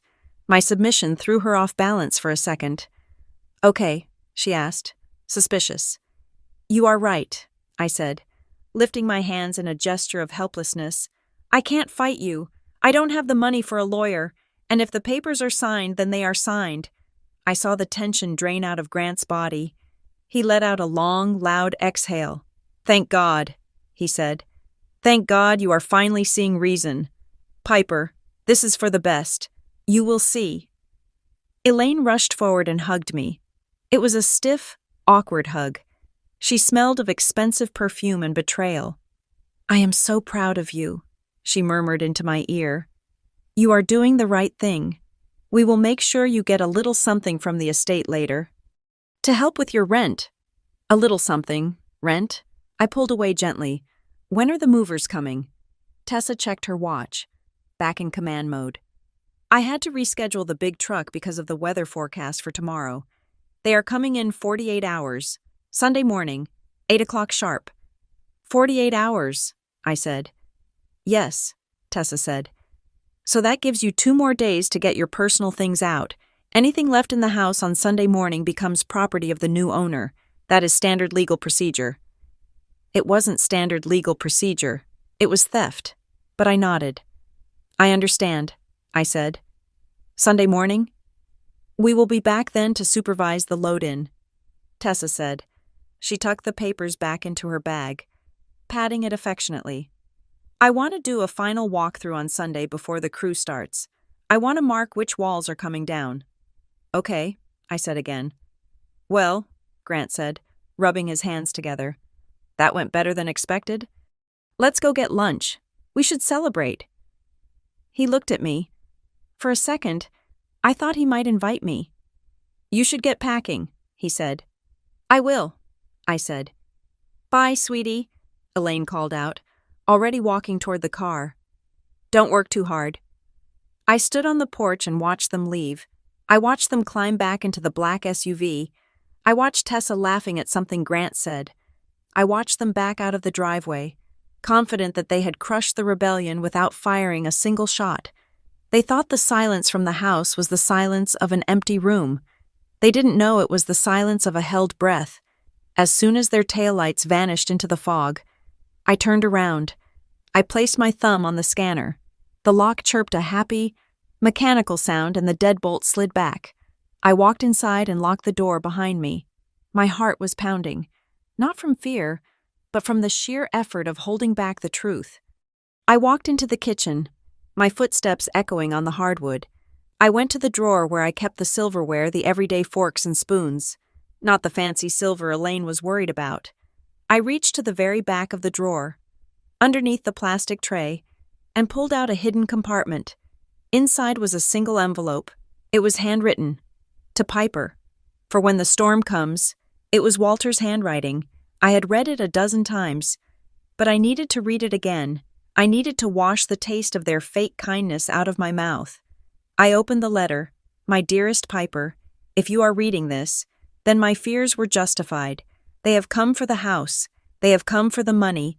They have told you that you are not enough. I want you to remember something. This house is not made of wood and stone. It is made of the days we spent here.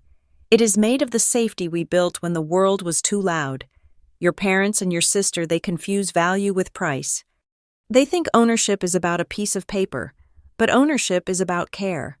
You are the only one who ever cared. Do not let them write the end of this story. I built the foundation, but you are the one who has to hold the roof up. Do not apologize for protecting what is yours. Love, Grandpa.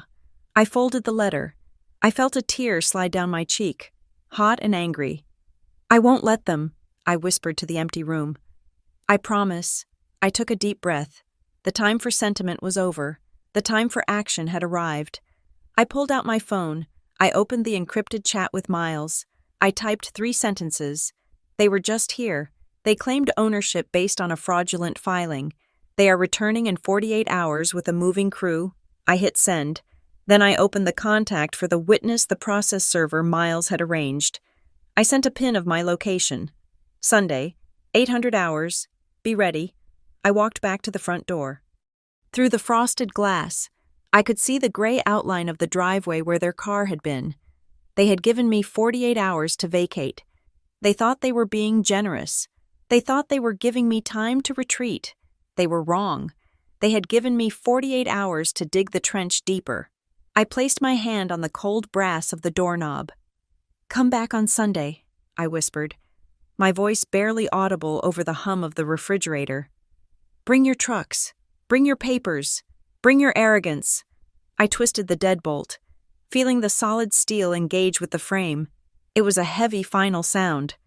But this door, I said to the ghosts of my family, is not going to open the way you think it is.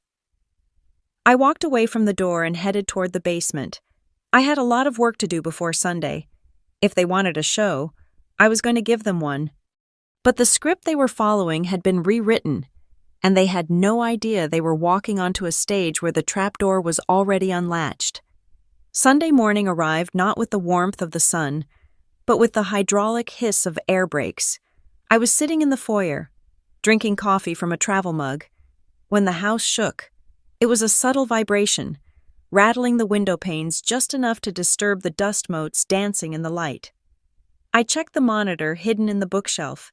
A massive moving truck, painted a bright, aggressive yellow, was backing up the driveway. It was taking up the entire width of the road, scraping the rhododendrons on both sides. Behind it, the black SUV followed like a commander's vehicle inspecting the front lines. It was exactly 8 in the morning. I stood up. I smoothed down my jeans. I checked my reflection in the hallway mirror. I didn't look like a victim. I looked like a woman who was done waiting. Beside me, standing in the shadows of the living room archway, was Mr. Arthur Vance. Mr. Vance was a man who looked like he had been born in a filing cabinet. He was wearing a gray suit that was slightly too large for his frame, and he held a thick, leather-bound folder against his chest. He was a senior process server and a notary for the county, a man Miles had worked with for 30 years. He had the personality of a concrete block, which was exactly what I needed. "They are here," I said. Vance checked his watch. "Right on schedule. Let's proceed." I unlocked the deadbolt, the manual one, not the biometric one, which I had disengaged 10 minutes ago to allow us to exit smoothly. Outside, I could hear car doors slamming. I heard Tessa's voice, high and piercing, cutting through the morning air. "Just back it up to the porch," she was shouting. "We want to load the big furniture first. The piano goes. The sideboard goes. Careful with the suspension, Grant's voice added. That driveway hasn't been paved in 10 years. I opened the door. The sound of the moving truck's engine was deafening. 2 men in blue jumpsuits were already pulling the metal ramp out from the back of the truck. They looked bored, tired, and ready to heave heavy objects. Tessa was standing at the bottom of the porch steps, holding a clipboard. She looked up when the door opened, a triumphant smile spreading across her face. "Good morning," she called out, though her eyes were cold. "We are starting early. We want to be done before noon so the guys can beat the traffic back to the city." Elaine was standing by the hydrangeas, holding a coffee cup. "Piper, make sure your boxes are separated. We don't want to accidentally load your personal items onto the truck going to storage." Grant was already walking toward the movers, pointing at the front door. "Start with the living room. There is a leather armchair." "Stop," I said. My voice wasn't loud, but it was clear. Grant ignored me. "And a grandfather clock. Pad them well." "I said stop," I said, louder this time. Tessa rolled her eyes and marched up the steps. "Piper, don't start. We talked about this. It is moving day. Don't make it dramatic." She reached for the door handle, intending to breeze past me. I stepped sideways, blocking the entrance, and as I moved, Mr. Vance stepped out from behind me. The effect was instantaneous. Tessa stopped mid-step, her hand hovering inches from the door. Grant froze near the truck. Elaine lowered her coffee cup. They were expecting a crying daughter. They were not expecting a 60-year-old man with a badge on his belt and a folder that looked like a legal weapon. "Who is this?" Tessa demanded, her tone shifting from arrogance to annoyance. "Is this your boyfriend?" Piper seriously. "Mr. Vance didn't smile. He didn't blink. He opened his folder and adjusted his wire-rimmed glasses. "Are you Tessa Marie Young?"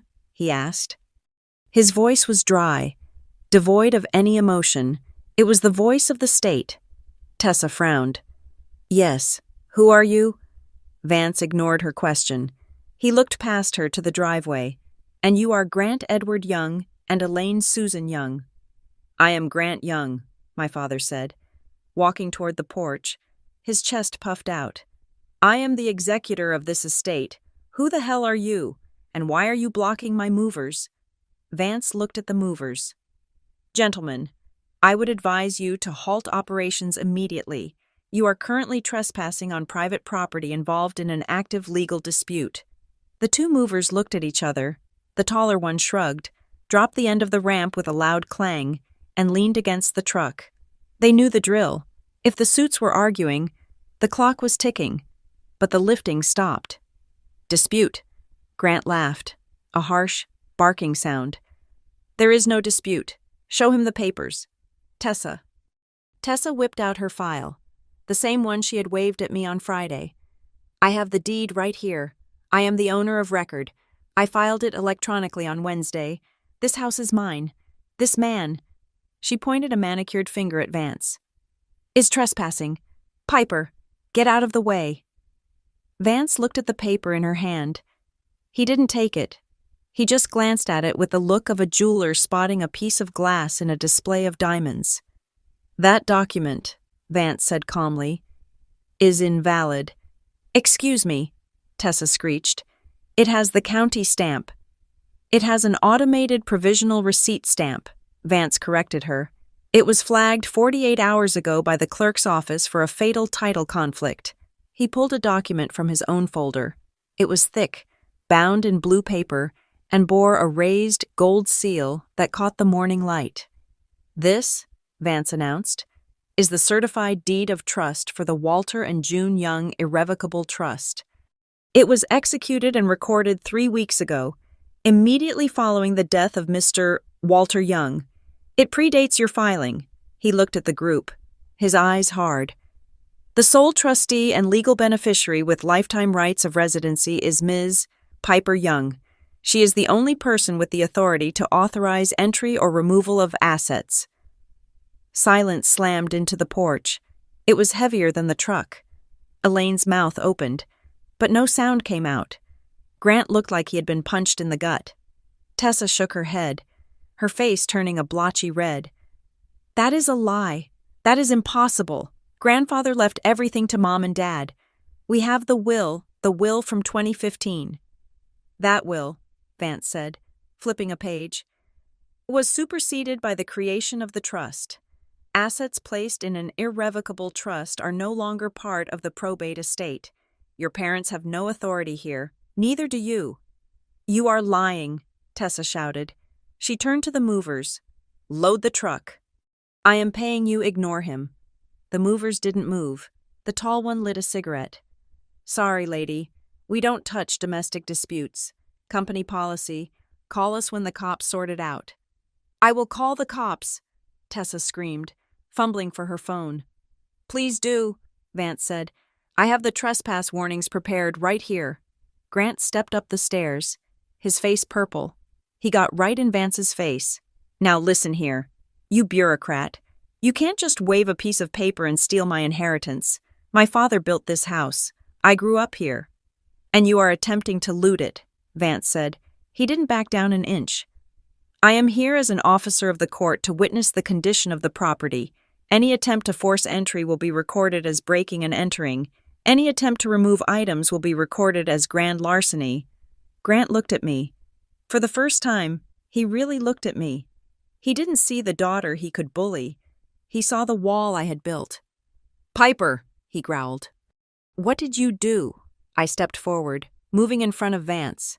I looked my father in the eye. I did what Grandpa told me to do, I said. I protected the house. You went behind our backs, Elaine wailed. She started to cry. But it wasn't the soft, sympathetic crying she did at funerals. It was the ugly, panicked crying of someone watching $1 million evaporate. We are family. How could you do this to your sister? She needs this place. She doesn't need it, I said calmly. She wants to sell it. She wants to flip it. I heard you. Mom, I heard all of you. We were doing what was best for everyone, Elaine sobbed. Why are you being so cruel? Why are you humiliating us like this? Humiliating you. I tilted my head. You showed up with a moving truck to throw me onto the street. You forged a deed. You tried to steal the car. You lied to my face for 3 weeks. I pointed at the yellow truck. Family doesn't bring a demolition crew to dinner. Mom. Family doesn't give you 48 hours to vacate your own home. Tessa was frantically scrolling on her phone, presumably checking the status of her online filing. She stopped. Her face went pale. She had found it. The rejection notice. The title-clouded alert she had ignored because she was too arrogant to check her spam folder. She looked up at me, and the venom in her eyes was toxic. You trapped us, she hissed. You let us file that. You knew. I let you show me who you really are, I said. I turned to the movers who were watching the show with mild interest. Gentlemen, I called out, there is no move happening today. You can send the cancellation fee bill to Ms. Tessa Young. She is the one who booked you. The tall mover nodded, flicked his cigarette onto the driveway. I would pick it up later and signaled his partner. Pack it up, boys. We are rolling. The sound of the ramp sliding back into the truck was the sound of a gavel coming down. Clang. Grant watched the truck engine revving. He looked at the papers in Vance's hand. He looked at the biometric lock on the door. He realized, finally, that the physical force he relied on was gone. He turned back to me. His face wasn't purple anymore. It was gray, cold, and terrifyingly calm. You think you are smart, Grant said. His voice was low, a snake sliding through dry grass. You think because you got a lawyer and signed some papers, you have won. The law says I have, I said. The law. Grant spat on the porch step. We raised you. We paid for your school. We carried you. And now you are trying to bury me, I said. Please leave. Mr. Vance is recording the time. Grant laughed. It was a dry, humorless sound. He stepped closer, leaning in so only I could hear him, ignoring Vance. You can keep the house, Piper, he whispered. Keep the wood. Keep the stone. Rot in here with the memories for all I care. He smiled. and it was the ugliest thing I had ever seen. But you forgot one thing. You were so busy locking down the real estate. You forgot about the rest of the life you left in the city. My stomach tightened. What are you talking about? The storage unit, Grant said softly. The one near your university apartment. The one you put all your research in, your master's thesis data, the hard drives, the art portfolio. I froze. I had rented a unit to store my things while I was down here caring for Grandpa. The lease was up for renewal last week, Grant said, his eyes gleaming with malice. The reminder went to the family mailing address. I didn't pay it. He paused, savoring the look on my face. In fact, he continued, I canceled it, and since I was the guarantor on the original contract from when you were a student, I authorized them to clear it out, auction it off. Yesterday, he stepped back, straightening his coat. So enjoy your big empty house. Piper, I hope it is worth losing everything you actually worked for. He turned to Elaine and Tessa, who were staring at him in confusion. Get in the car. We are leaving. But Dad, Tessa started. I said get in the car, Grant roared. They scrambled into the SUV. I stood on the porch, my hands trembling. The victory of saving the house suddenly felt like ash in my mouth. My research, my portfolio, 5 years of work, gone. Mr. Vance stepped up beside me. Ms. They are leaving. I watched the black SUV tear down the driveway, following the retreating moving truck. He is lying, I whispered, trying to convince myself. He has to be lying, but as I looked at the dust settling in the driveway, I remembered the way Grant played the game. He never bluffed.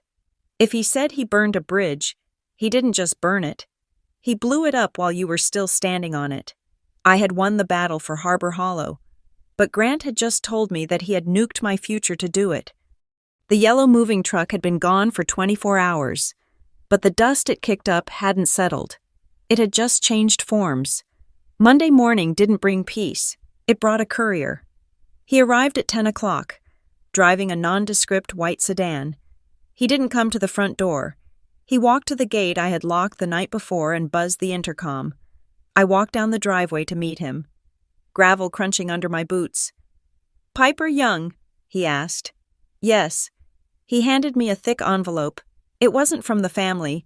It was from a law firm in the city Sterling. Holloway Associates. I knew the name. They were aggressive corporate litigators. The kind of firm you hired when you wanted to scorch the earth so nothing would ever grow there again. I took the envelope.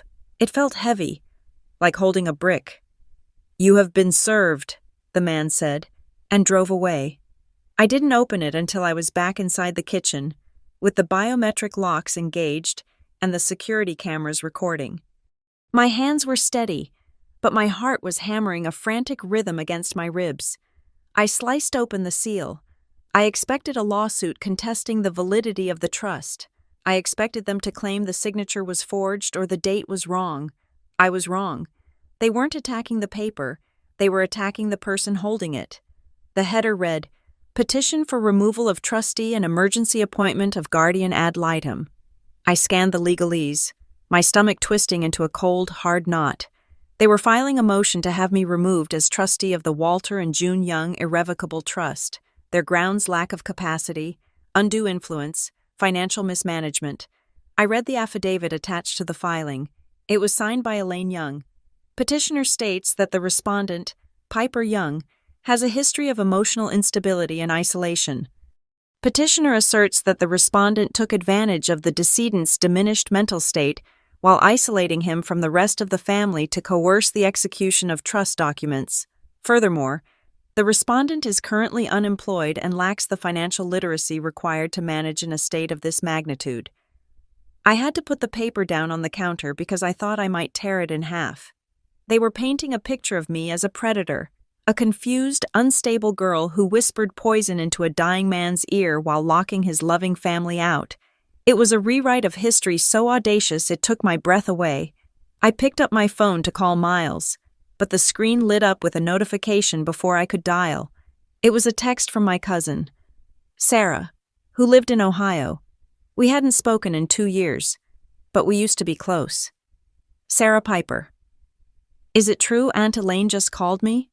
She said you are planning to sell the Harbor Hollow house to a condo developer, and that you wouldn't let them in to get Grandpa's journals. I stared at the screen. So that was the narrative.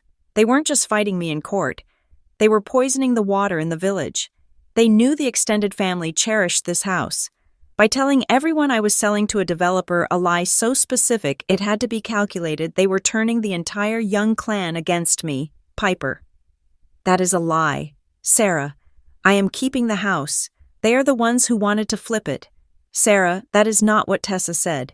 She posted a long thing on Facebook about how heartbroken she is, that greed has destroyed the family legacy. Piper, people are really upset. I didn't reply. I couldn't fight a social media war. I had to fight a legal one. I called Miles. I have the letter, I said as soon as he picked up. I have a copy too, Miles said. His voice was grim. They are playing dirty. Piper. This is the nuclear option. Challenging a trust is hard. So they are trying to destroy your character instead.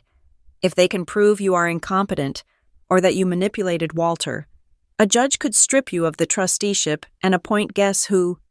Grant, I said. Grant. Miles confirmed.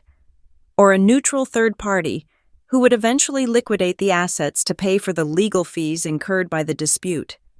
Grant told me he canceled my storage unit, I said, my voice shaking with sudden rage. He told me he authorized them to auction my master's thesis, my portfolio, everything. Did you check? Miles asked sharply. I called this morning, I said. He did try. He called the facility on Saturday pretending to be me, claiming I lost my key and wanted to terminate the lease, but because the account has a 2-step verification passcode, my mother's maiden name, which he guessed wrong, they flagged it. My stuff is safe. But the attempt, Miles, he tried to erase my professional life. Good, Miles said. Good? It proves malice, Miles said. A loving father doesn't try to auction his daughter's education 2 days after a funeral. We will subpoena the call logs from the storage facility. We will add it to the pile. They are trying to say I am incompetent, I said. How do I prove I am not? By being the most competent person in the room, Miles said. They are going to try to provoke you. They want you to send angry texts. They want you to scream in public. They want to show the judge a hysterical woman. Do not give them that. I hung up. I felt like the walls of the house were closing in. I walked into the living room, the room where yesterday Mr. Vance had stood like a shield. Now, the threat felt ghostlier. My phone pinged again. An email alert. Security warning, multiple failed login attempts detected for account Harbor Hollow Utilities. I clicked the link. Someone had tried to access the electric and water accounts 5 times in the last hour. The IP address was local. They were trying to get into the utility accounts. Why? Then it hit me. If they could log in, they could cancel the autopay. They could turn off the lights. They could stop the heating oil delivery. And then, in court, they could present the shutoff notices as proof that I was failing to maintain the asset. I immediately logged in and changed the passwords to a random string of 30 characters. I set up a hardware security key requirement. Nice try, Tessa, I whispered. Then came the good cop routine. My phone buzzed with a message from Elaine. Elaine Piper, please, this has gone too far. Dad is furious. He wants to drag this out for years. I don't want to see your name dragged through the mud in court. The lawyers are talking about requesting your medical records, about that time you saw the therapist in college. I froze. I had seen a counselor for anxiety during my sophomore year finals. It was normal. It was healthy. But Elaine was weaponizing it. She was threatening to air my private medical history in a public hearing to paint me as unstable. Elaine. Just sign a settlement. We can split the house 3 ways. We will drop the lawsuit. No one needs to know about your episodes. I can protect your reputation. Please, honey, let me be your mom. The audacity was breathtaking. She was holding the gun and promising to save me from the bullet if I just handed over the wallet. I didn't reply. I took a screenshot. I saved it to the folder named The Evidence. I needed air. I needed to think. I walked into Grandfather's study. The room still smelled of his pipe tobacco and old leather. I sat in his chair, the same chair Grant had tried to claim. I opened the bottom drawer of his desk, the one where he kept his thinking tapes. Walter used to record his thoughts on a dictaphone. He said his hand shook too much to write in the evenings, so he spoke to the machine. I had listened to most of them, but there was one small cassette in a case labeled, "Just in Case." I had found it a week ago but hadn't had the courage to play it. It felt too final. But now, with their accusations of undue influence ringing in my ears, I needed to hear him. I put the tape into the player and pressed play. The magnetic tape hissed for a moment, and then Walter's voice filled the room. It was weak, breathless, but the mind behind it was sharp as a tack. "It is March 3rd. I am recording this because I know my son." I closed my eyes. "Grant was here today," Walter's voice continued. "He brought papers. He wanted power of attorney. He told me I was confused. He told me I was forgetting things. I told him the only thing I have forgotten is why I lent him that money in '99. A dry, raspy chuckle. "I am not confused. I am dying. There is a difference. But they will try to say, I didn't know what I was doing when I gave the house to Piper. They will say she tricked me. They will say she is weak." The tape hissed again. "Piper, if you are listening to this, it means they have started the mudslinging. It means they are attacking your character because they can't attack your rights. Listen to me closely. In the blue binder, under the insurance policies, there is a log. I kept a log of every time they visited in the last 5 years. Dates, times, duration." I sat up straight. "A log. You will see the pattern," Walter said. "They visited 20 times in 5 years. You visited 300 times. You didn't influence me. Piper, you were just the only one who showed up. That is not manipulation. That is love. Take the log. Show the judge. Let them argue with the calendar." The tape clicked off. I scrambled to the bookshelf. I found the blue binder. I had looked through it before but missed the thin, black notebook tucked into the back pocket. I opened it. It was exactly as he said. Walter, with his meticulous carpenter's brain, had recorded every interaction. Dec 24, 2022. Grant and Elaine arrived 2:00 p.m., left 4:15 p.m., complained about the heating cost, did not ask about June's chemo. Jan 15, 2023. Piper arrived, stayed weekend, fixed the back step, cooked soup. Feb 10, 2023. Tessa called, asked for loan, 10 minutes, page after page, a concrete, irrefutable timeline of neglect versus care. This wasn't just a diary, it was a ledger of emotional bankruptcy. "Undue influence," I whispered, tracing the entries. "I didn't influence him. You ignored him. I took photos of the log. I scanned the pages. I uploaded them to the secure server. Then I called Miles. I have something," I said. "I have a logbook, written in Walter's hand. It documents every visit for 5 years. It proves they were absent and I was the primary caregiver. It proves he was lucid enough to track their neglect." "That is excellent," Miles said, the excitement evident in his voice. "That goes to the state of mind. It destroys the isolation narrative. If they claim you isolated him, we show the log proving they simply chose not to come." "I am ready," I said. "When do we fight this?" "I just got off the phone with their counsel," Miles said. "They are pushing for an emergency injunction. They want a hearing this Thursday. They want to freeze the trust assets immediately." "Thursday," I said.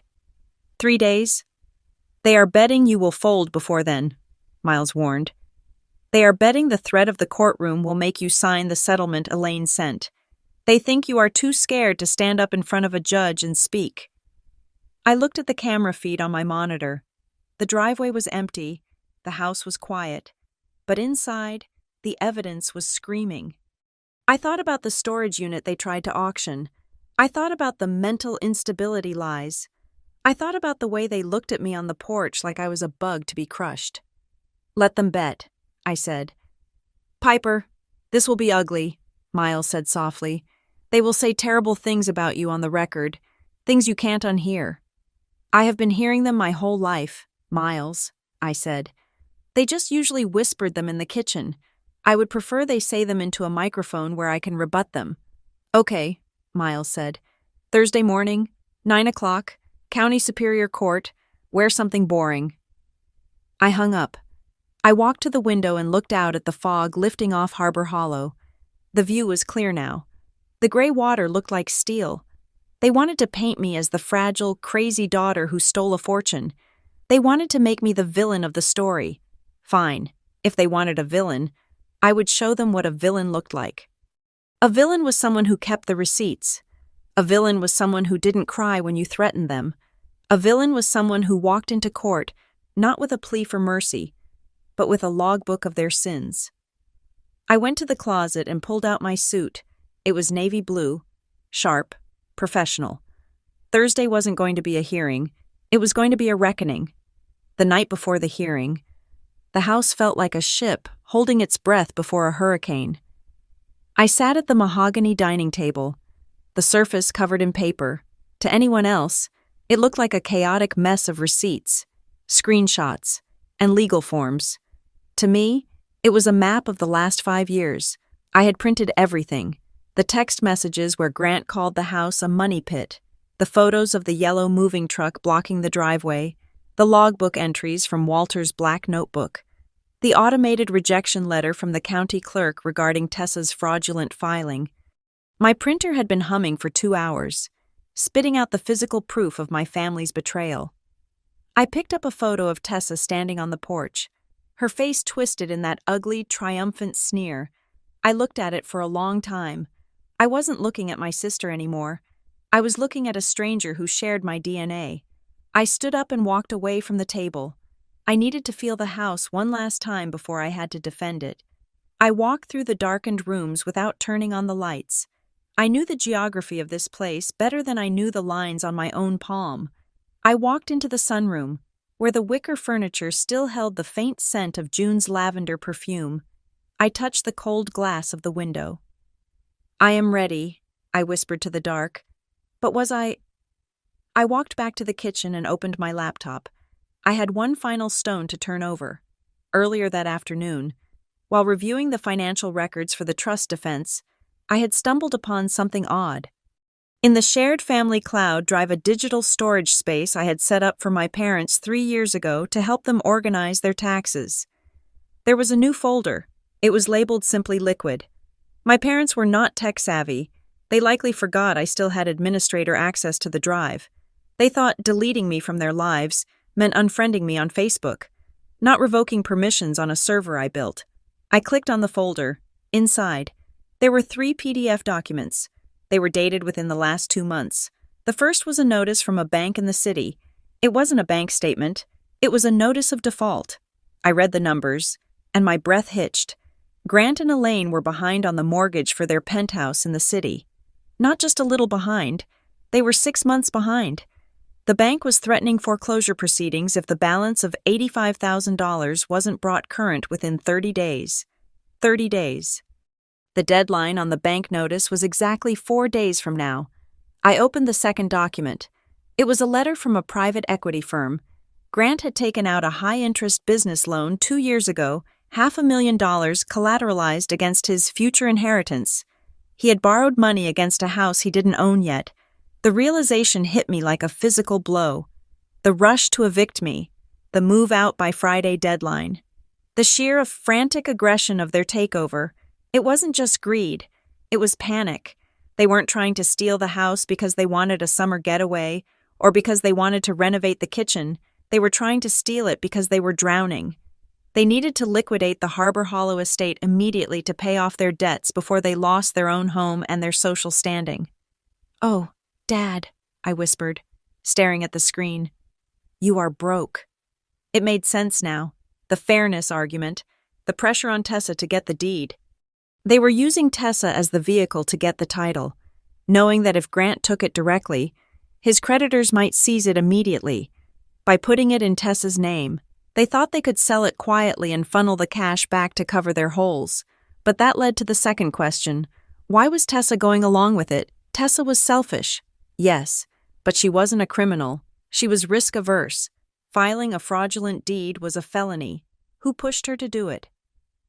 I went back to the https://w google.com/search quickinheritance.com receipt I had found in the digital trash bin of the drive.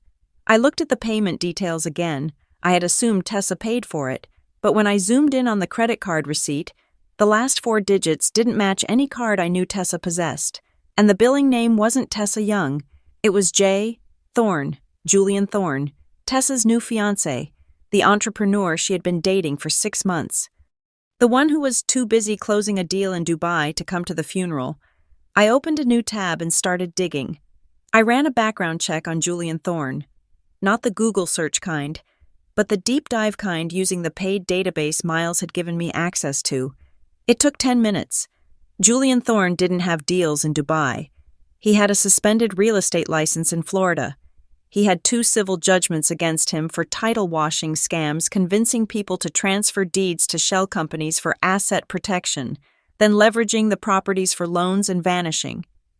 I felt a chill that had nothing to do with the drafty house. Tessa wasn't the mastermind. She was the mark. This Julian guy must have whispered in her ear. He probably told her he could handle the paperwork to help her parents. He probably told her the online service was a legitimate loophole. He was setting her up to take the fall for the fraud, while he likely planned to take the proceeds from the renovation loan she mentioned earlier. Twist number 2. My family was a nesting doll of disasters. Grant and Elaine were desperate debtors trying to loot the estate to save their reputation. Tessa was a manipulated puppet about to hand the keys over to a con artist, and I was the only one standing in the way of the entire house of cards collapsing. I saved the documents, the foreclosure notice, the business loan, the background check on Julian. I had the ammunition to destroy them. If I revealed the foreclosure in court, Grant's reputation in the city would be vaporized. If I revealed Julian's record, Tessa's engagement and her heart would be shattered. I sat back, my hands trembling. My phone rang. It was Miles. "Piper," he said. It was late, almost 11 at night. His voice sounded weary. "I just got off the phone with their lawyer again."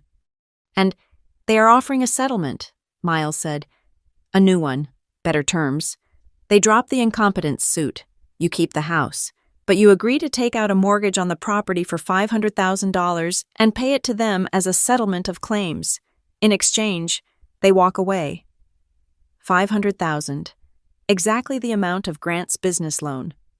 "They are desperate, Miles," I said. "I found out why.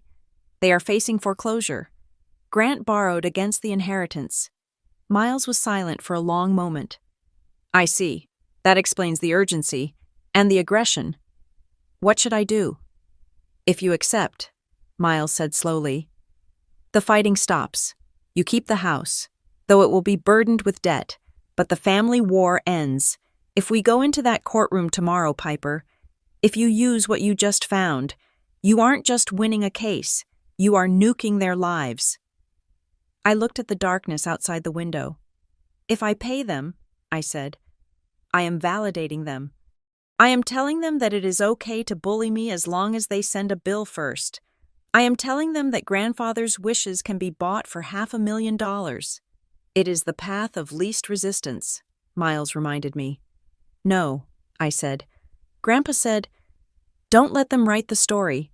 If I pay them, they write the story that I was scared, that I was guilty, that I owed them. So we proceed." "We proceed," I said. "But Miles, I am not going to use the foreclosure documents. Not yet." "Why not?" "It is the kill shot." "Because," I said, surprising myself, "I don't need to destroy them to save the house. I just need to tell the truth. I will keep the documents in my back pocket. If they lie on the stand, if they push me too far, then I will use them. But not before." "You are more merciful than they are," Miles said. "No," I said. "I just don't want to be them. Yielding once is opening the door forever. Miles, I am keeping the door shut." We hung up. The house was completely silent now. Midnight. I set up my phone on the kitchen counter. I hit record. I didn't plan to post this. I didn't plan to show it to the judge. I just needed to say it out loud. To make it real. My name is Piper Young. I told the camera lens. It is the night before the hearing. My parents are trying to declare me incompetent. My sister has accused me of theft. Tomorrow, I have to walk into a room and prove that I am a person worthy of trust. I took a shaky breath. I found out tonight that they are ruining themselves. They are broke. They are being scammed. Part of me wants to save them. Part of me wants to write them a check and make the scary yellow truck go away. But I can't. Because this house isn't an ATM. It is a sanctuary. And you don't burn down a sanctuary to pay for a mistake. I stopped the recording. I saved it. Evidence of sanity. My phone buzzed again. A text from Grant. He was awake too. Probably drinking scotch. Staring at his foreclosure notice. Grant. Last chance. Piper. The lawyers are ready to tear you apart tomorrow. We will bring up everything. The therapy. The grades. The time you got fired from the coffee shop. Do you really want the whole town to know you are crazy? Drop the trust. Sign the settlement, or you lose this family forever. I stared at the words. You lose this family forever. He thought that was a threat. He didn't realize that I had already lost them the day they chose money over me. He was threatening to take away something that no longer existed. I typed my reply. My fingers were steady. Piper family isn't the price to buy silence.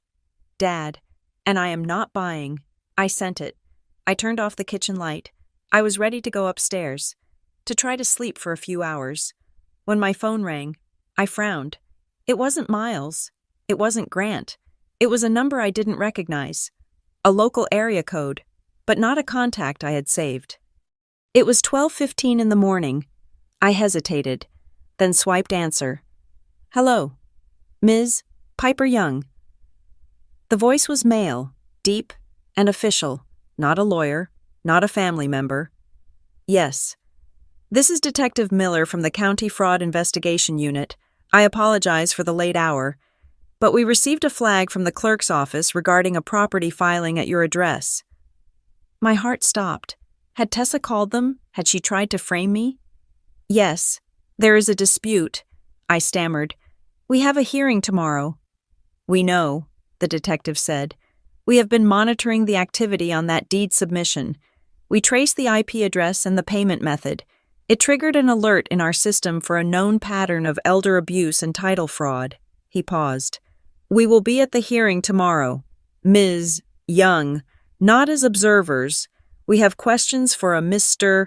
Julian Thorne, and we need to know if you are prepared to testify regarding your sister's involvement. I gripped the phone. My sister. We need to know if she is a victim or an accomplice, the detective said. See you in court, Ms. Young. The line went dead. I stood in the darkness, the silence of the house pressing against my ears. I had prepared for a civil battle about trusts and wills. I had prepared to defend my sanity. I wasn't prepared for a criminal investigation. Tomorrow wasn't just going to be a hearing. It was going to be an ambush, and I was the only one who knew the police were coming. County Superior Court. Courtroom 4B. Smelled of floor wax and stale anxiety. I sat at the plaintiff's table next to Miles. My hands were folded in my lap, resting on the navy blue fabric of my suit. Across the aisle, my family sat in a row. They looked impeccable. Elaine was wearing a soft gray dress that made her look fragile and maternal. Grant wore his best charcoal suit, the one he used for closing investors. Tessa was dressed in white, a calculated choice to suggest innocence. Her hair pulled back in a severe, respectful bun. They looked like the victims of a great tragedy. Their lawyer, a man named Mr. Sterling, who possessed a voice like oiled gravel, was halfway through his opening statement. Your Honor, Sterling said, gesturing toward me with a pitying, open hand. We are not here to vilify Ms. Young. We are here to help her. We have a young woman, merely 28, overwhelmed by grief, isolated in a decaying estate. making irrational decisions that jeopardize the legacy of her late grandparents. She has locked out her loving parents. She has refused reasonable communication. She is hoarding an asset she has neither the funds nor the mental stability to maintain. He paused for effect, looking at the judge. The family simply asks for the appointment of a guardian ad litem to oversee the trust, and for Mr. Grant Young to be reinstated as the executor of the property to prevent financial ruin. Elaine dabbed her eyes with a tissue. It was a masterclass in performance. The judge, a stern woman with glasses perched on the end of her nose, looked at Miles. "Counsel." Miles stood up. He didn't have the oily charm of Sterling. He had the weight of granite. He walked to the podium, placing a single, thin file on the stand. "Your Honor," Miles said, "the defense will not rely on emotional appeals. We will rely on the timeline." He turned to look at my family. Grant didn't blink. Tessa stared at the table. "The petitioner claims Ms. Young is irrational and isolated," Miles continued. "Yet, we have submitted into evidence Exhibit A, a logbook maintained by the late Walter Young." Miles held up the black notebook I had found in the study. "This log documents that in the last 5 years, the petitioners visited the deceased a total of 22 times. The respondent, Ms. Young, was present for 314 days. The claim of isolation is contradicted by the decedent's own hand. Piper didn't keep them away. They simply didn't care to visit until there was a will to read." Grant's jaw tightened. "Furthermore," Miles said, picking up a photograph, "they claim concern for the property, Exhibit B." He projected the image onto the court screen. It was the photo of the yellow moving truck blocking the driveway, with Grant and Tessa standing in the foreground, looking aggressive. "This photo was taken 48 hours ago," Miles said. "On a Sunday morning, the petitioners arrived with a commercial moving crew to forcibly empty the house. This was not a welfare check. This was a raid." Sterling jumped up. "Objection. My clients were merely securing assets for safekeeping." "Overruled," the judge said, her eyes narrowing as she looked at the photo. "Continue." Miles nodded. "But the crux of this matter, Your Honor, is not about moving trucks. It is about fraud." The air in the room changed. It went from tense to vacuum-sealed. Miles picked up the document Tessa had waved in my face on the porch, the printout of the electronic deed filing. "The petitioners claim that the trust is invalid and that they are the rightful owners," Miles said. "To support this, Ms. Tessa Young attempted to file a quitclaim deed last Wednesday, transferring the property to herself." Miles turned to Tessa. She looked pale. "Ms. Young," Miles asked directly, though he was addressing the judge, "did you verify the title before you filed this deed?" Sterling interjected. "My client used a third-party service. She is not a lawyer. If there was a clerical error, it was unintentional." "It was not a clerical error," Miles said.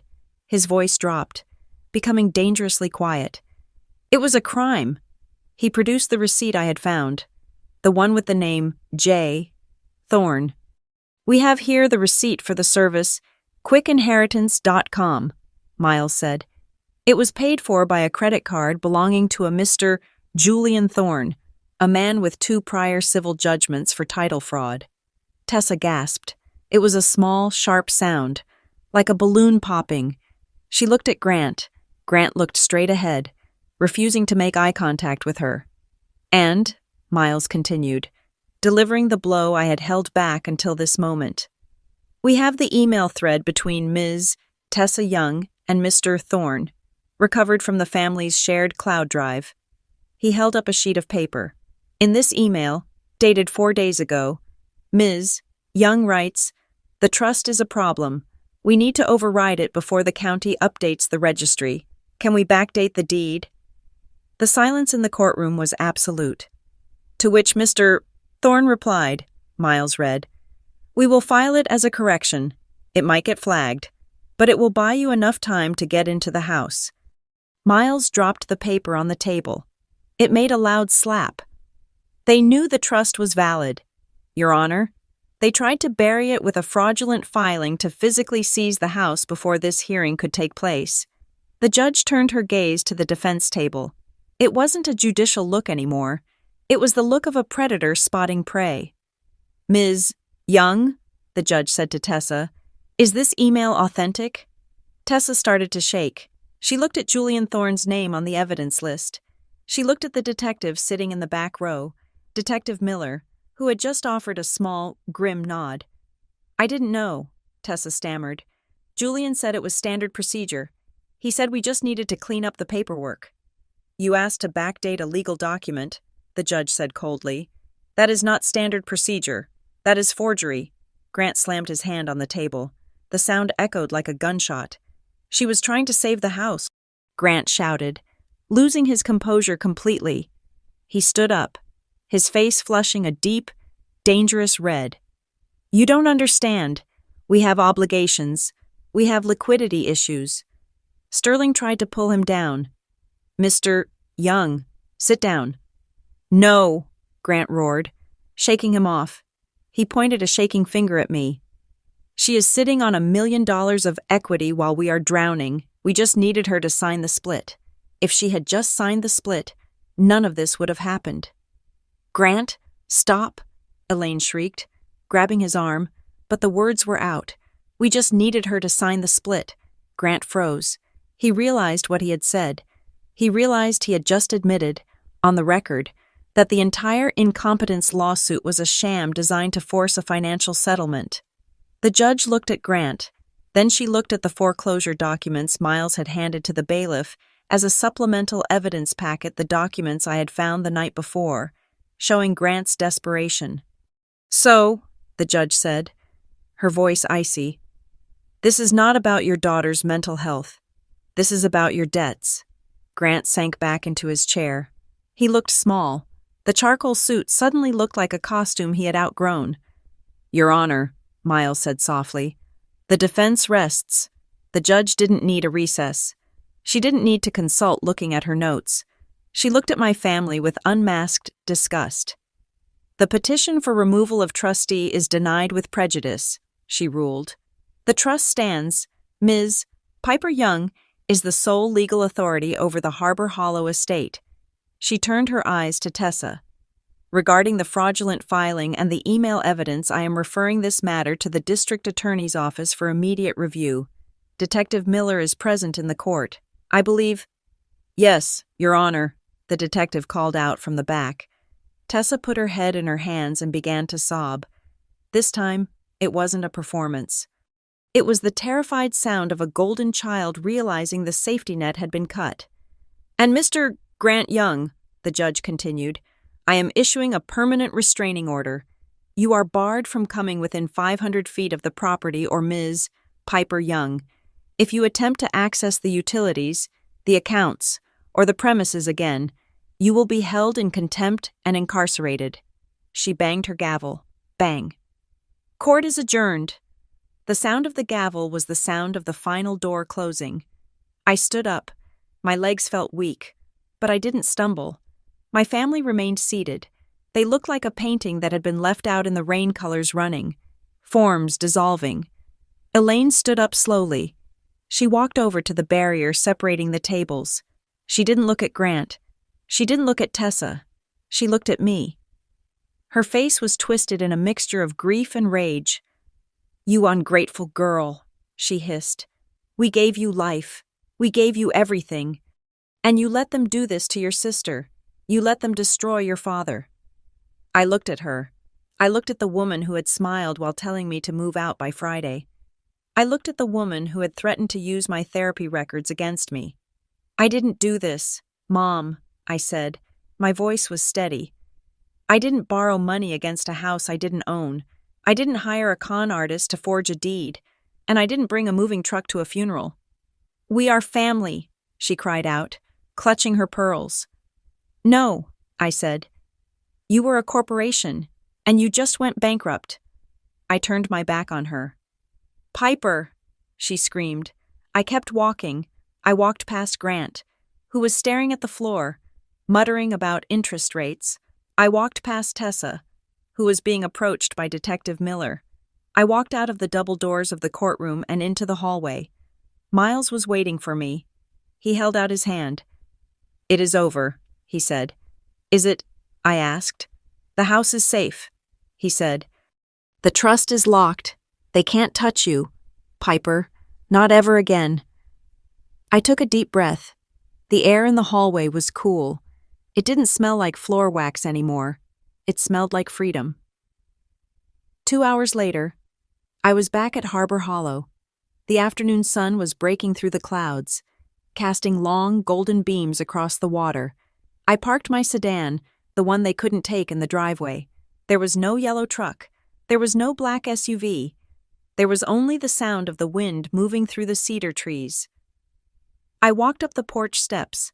I didn't need to check the camera. I didn't need to look over my shoulder. I unlocked the door, not with the biometric scanner, but with the old brass key. I wanted to feel the mechanism turn. Click. I walked inside. The house welcomed me.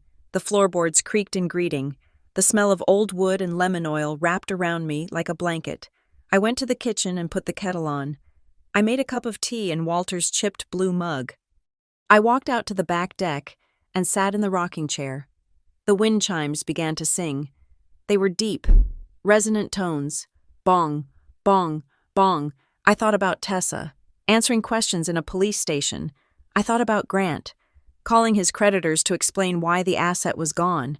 I thought about Elaine, alone in a penthouse she was about to lose. I felt a pang of sadness, sharp and fleeting. I grieved for them, not for the people they were today, but for the people I had desperately wanted them to be.